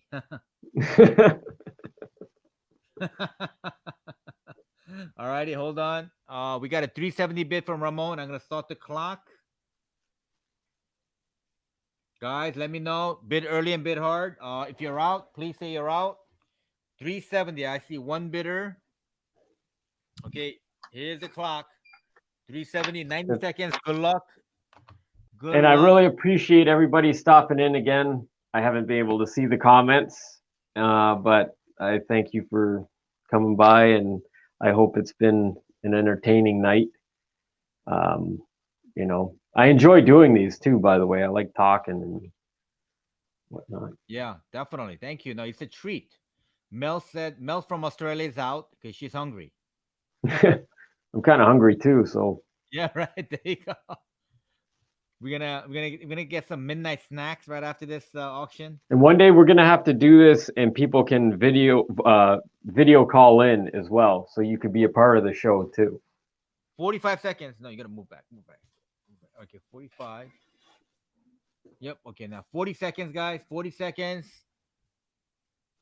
Oh, Ernan's gonna send me tacos. You gotta send some tacos to I'm frozen, so Johnny. I can't really hear anything. Okay, I could hear you. All right, guys, 40 seconds. We got 40 seconds, 20 seconds. Ramon has the high, 20 seconds, guys. 370 is the high. Oh, Tacos El Bronco. That's the best. They even have a truck for that. Aren't they in like 4th Avenue, Ernan? Tacos El Bronco. Okay, sold. Congratulations. Ramon, congratulations. You're the winner. Uh, Ramon, let us know if you want the CGC option. It's extra $45. We'll send it off Monday. Gorgeous, gorgeous cover. Ramon won. Yeah, so that one is won by Ramon Pinero. Very good friends with Juan Ramos. They together they have a substantial Johnny D collection. So Ramon, let us know if you want the CGC option. It's $45. Came out great, and we're gonna send it off on Monday. I think it froze again. Okay, CGC, please. Got it.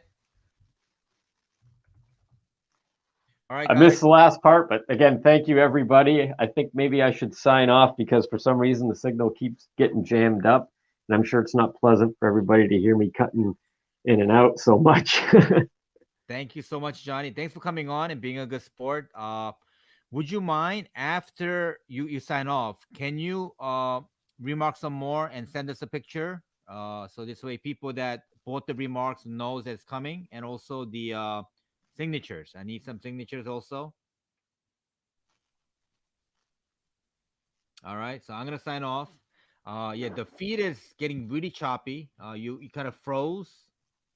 So, Johnny, I'd like to thank you again for coming on board. It's really been a treat, and I think everybody really, really loves when you come on.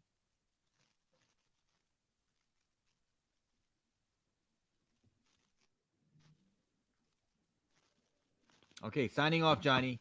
Thank you so much.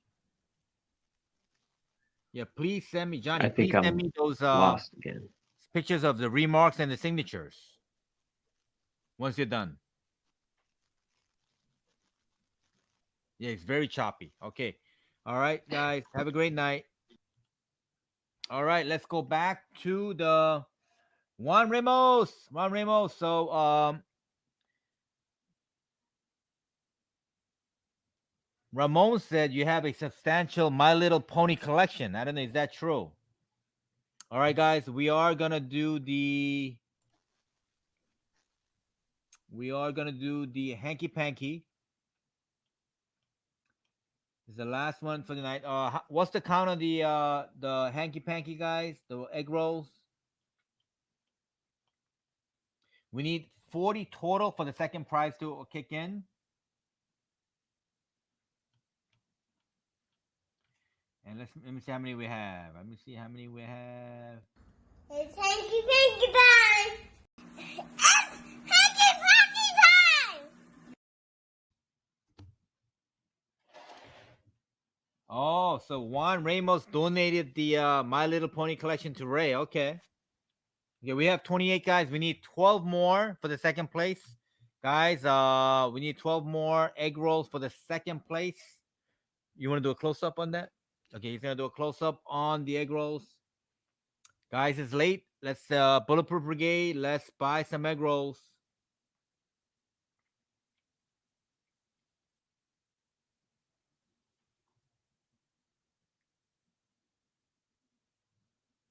Let me put some music on too. Let me put some music on.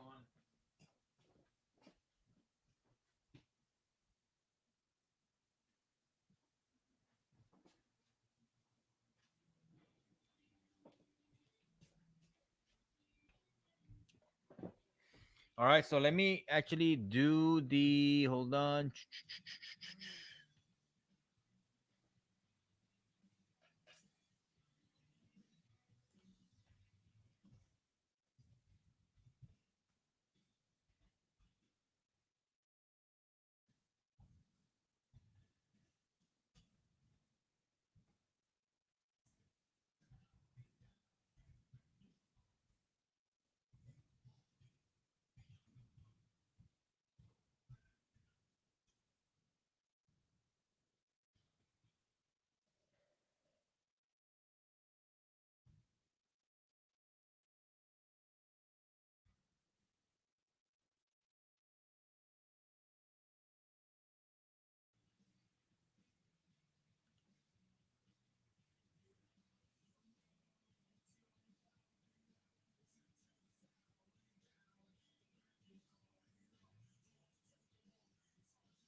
Alrighty, guys, I'm gonna put it on the wheel. Alrighty, okay, here's the wheel coming.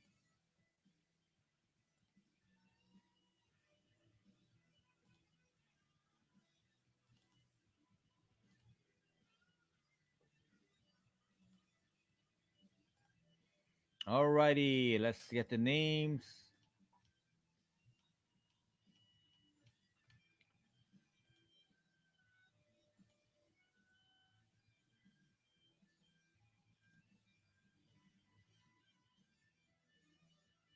Yep, Tacos El Bronco is fantastic. It's probably one of the best taco places in Brooklyn. Actually, we have a taco truck that's here. Okay, we got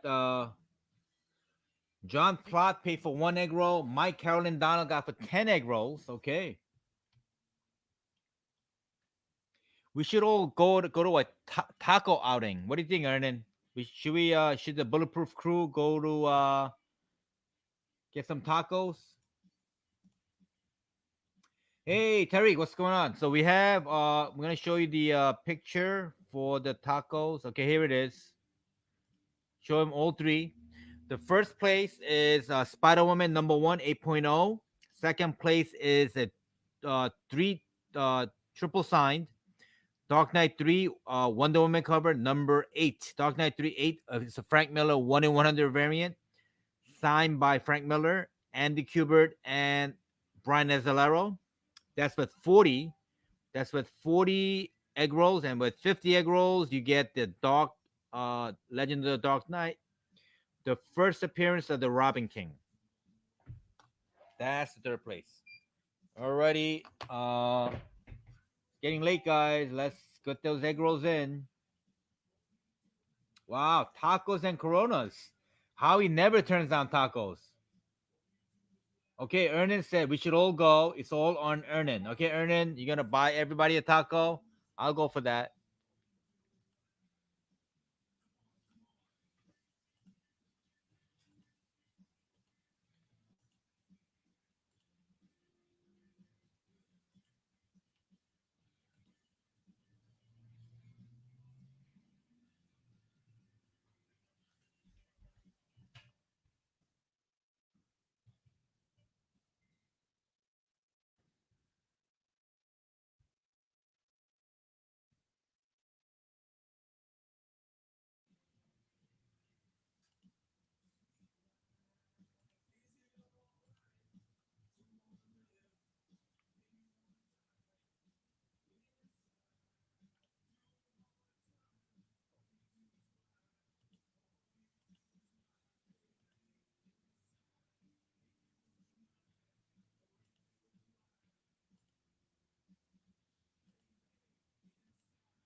So Mel White, Brooklyn right now is 10:35 p.m.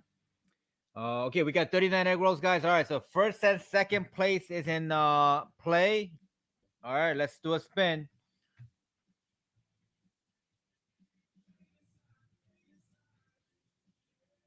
Ernan Garcia prefers Modelo. Jerry Isaac said tacos and Tito shots. Okay.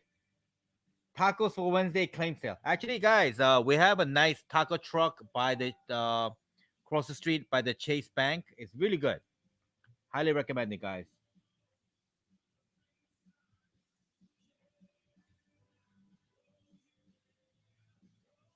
So Howie Hirsch said if he had the willpower to turn down food, he would not be in shape I am now. But round is the shape. Alrighty, here we go. All right, guys, we got 42 egg rolls. All right, we got enough. All right, let's start it.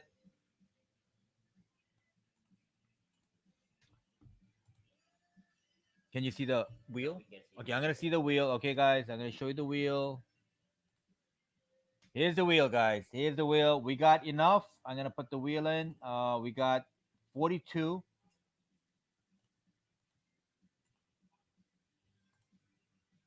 Here it is, guys. We got Talib for 1, Victor Giles for 1, Howie Hirsch for 2, Homie Reyes for 1, John Plott for 4, Ramon Pinero for 4, Barry Kaplan for 2, Dr. Alex for 3, Jerry Isaac for 2, Joseph Chrysler for 4, Michael Saraptowski for 2. We got Jorge Posada. That's from Jason Frisia. Real Gentleman from Jason Frisia. Pepe Le Pew from Jason Frisia. Mike Donald for 10. Wow.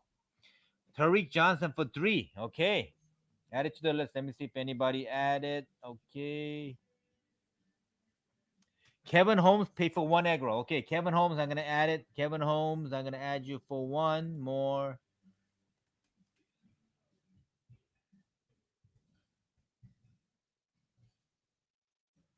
Okay, Kevin Holmes, we're gonna spin it. Alrighty. Mike Donald, can you give me a number 1 through 10? We're gonna spin it. We got 43. All right, guys. So that means I'm gonna show you the camera. Okay, guys. I'm gonna give you all 3 prizes. I'm gonna give you all 3 prizes. All right. So all 3 prizes are in play. It's gonna be winner's choice. It's gonna be winner's choice. All 3 in play. Okay. Mike Donald said. Mike said. I'm gonna shuffle it 3 times. Kevin, you're on the. You are on the egg roll wheel. Okay. Let's spin it. Can you see the wheel? Okay, I'm gonna spin it 3 times. Okay, I'm gonna go down. If you see the okay, sorry. If Kevin Holmes, if you look at the bottom, you see your name. Okay, I'm gonna shuffle 3 times. Once, twice, 3 times. Good luck. Here's a spin.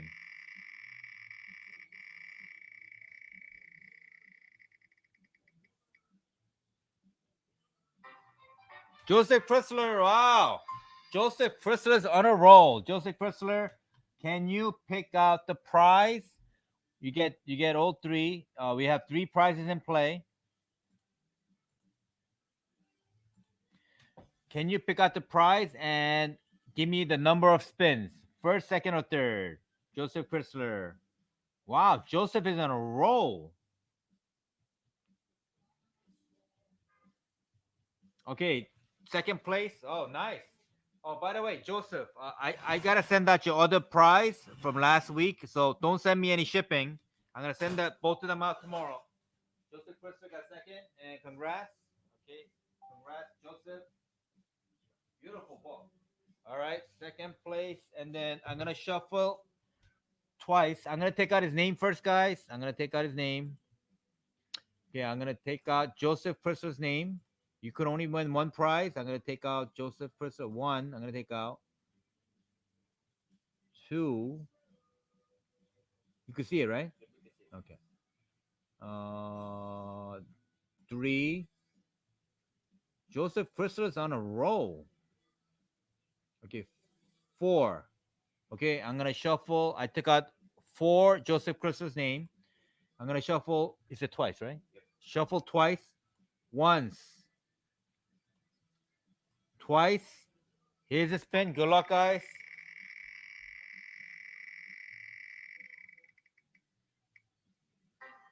Mike Donald. Wow, he bought 10 tickets. Okay, Mike Donald, please give me a number.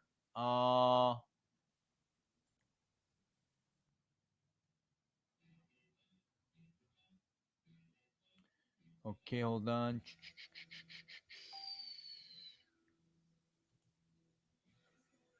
Joseph Chrysler is the new John Plot. That's right. Okay, Mike Donald, which prize would you like? Spider Woman and Warzone. Spider Woman. Okay, and spin 4 times, right? Okay, I'm gonna take out Mike Donald's name. Okay, so Mike Donald has the Spider Woman.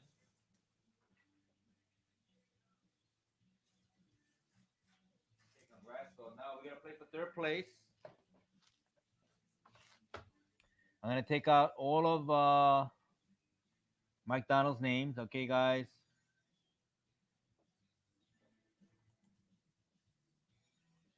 You can see it, right? Okay, 2, 3,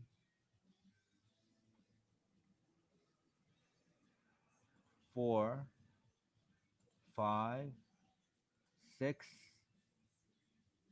7, 8, 9, 10. Okay. He said shuffle 4 times. Okay, I took out all 10 names. I'm gonna shuffle 4 times. Once, twice, 3 times, 4 times. Good luck, guys. Here's a spin.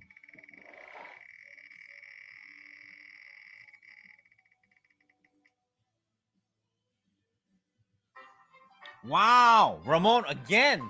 Holy smoke. Ramon is so lucky. All right. Hold on.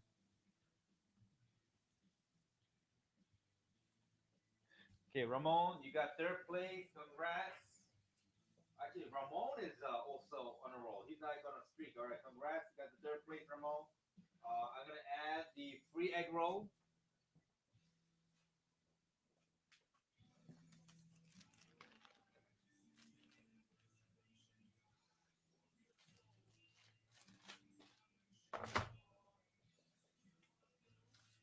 All right, guys. This is the free egg roll, shared egg rolls. This is a 1 in 25 variant to Joker number 1 by Riccardo Federici. Okay, good luck, guys.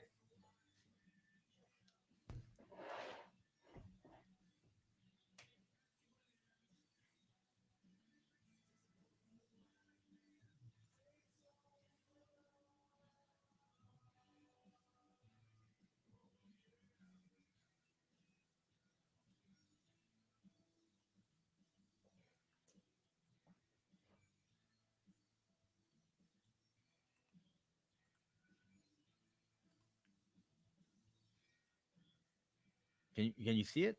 No, right? You can see. Okay, I'm gonna show. All right, so I'm gonna erase everything and start over. Okay, I removed everything. I'm gonna put the new names. Okay, here's the new names, guys. I'm gonna read the names. Terrence Peters. This is a free egg roll. Free egg roll for sharing. Steve Kushner, Ilan Saratowski, Milton Pinero, Ernan Garcia, Dr. Alex, Michael Saratowski, Luis Augusto, Oscar Bravo, Victor Giles, Howie Hirsch, Ramon Pinero, Triple J, Carmine G, Homie Reyes, Juan Ramos, Luis Pinero, Jason Frisia, John Plott, Jerry Isaac, Joseph Chrysler, Mello Vargas, Gregory Tiggs, Peter Sambucci, Gene Donovan, David Eng, David Bickle, Matt Lombardi, Igor V, John Brown, Christian Godez, Johnny Gabriel, Terry Schiffman, Tashira Stephanie, Penny Kushner, Andrew Walker, Joe McGinn, Kevin Holmes, Tariq Johnson, Stu NYC, and Mike Donald. I'm going to add to the list. Okay, Ramon, can you give me a number 1 through 10? I'm going to shuffle. Ramon, can you give me a number 1 through 10?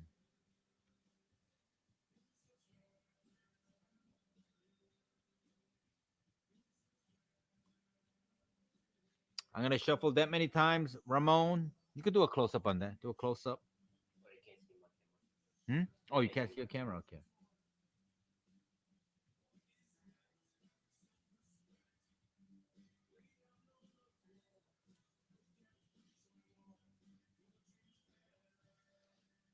Yes, so the winners are Joseph Chrysler got 1. Okay, Ramos said 2.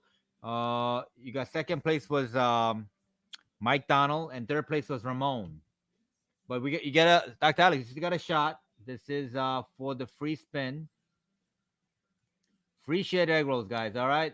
It says shuffle twice, shuffle once, shuffle twice. This is for the free shared egg rolls. Good luck, guys.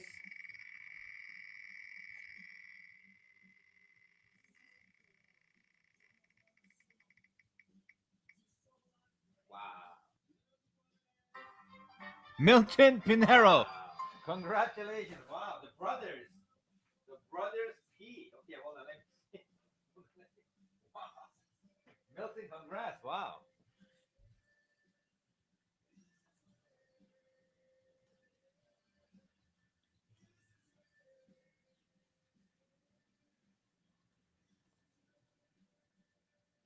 All right, here we go.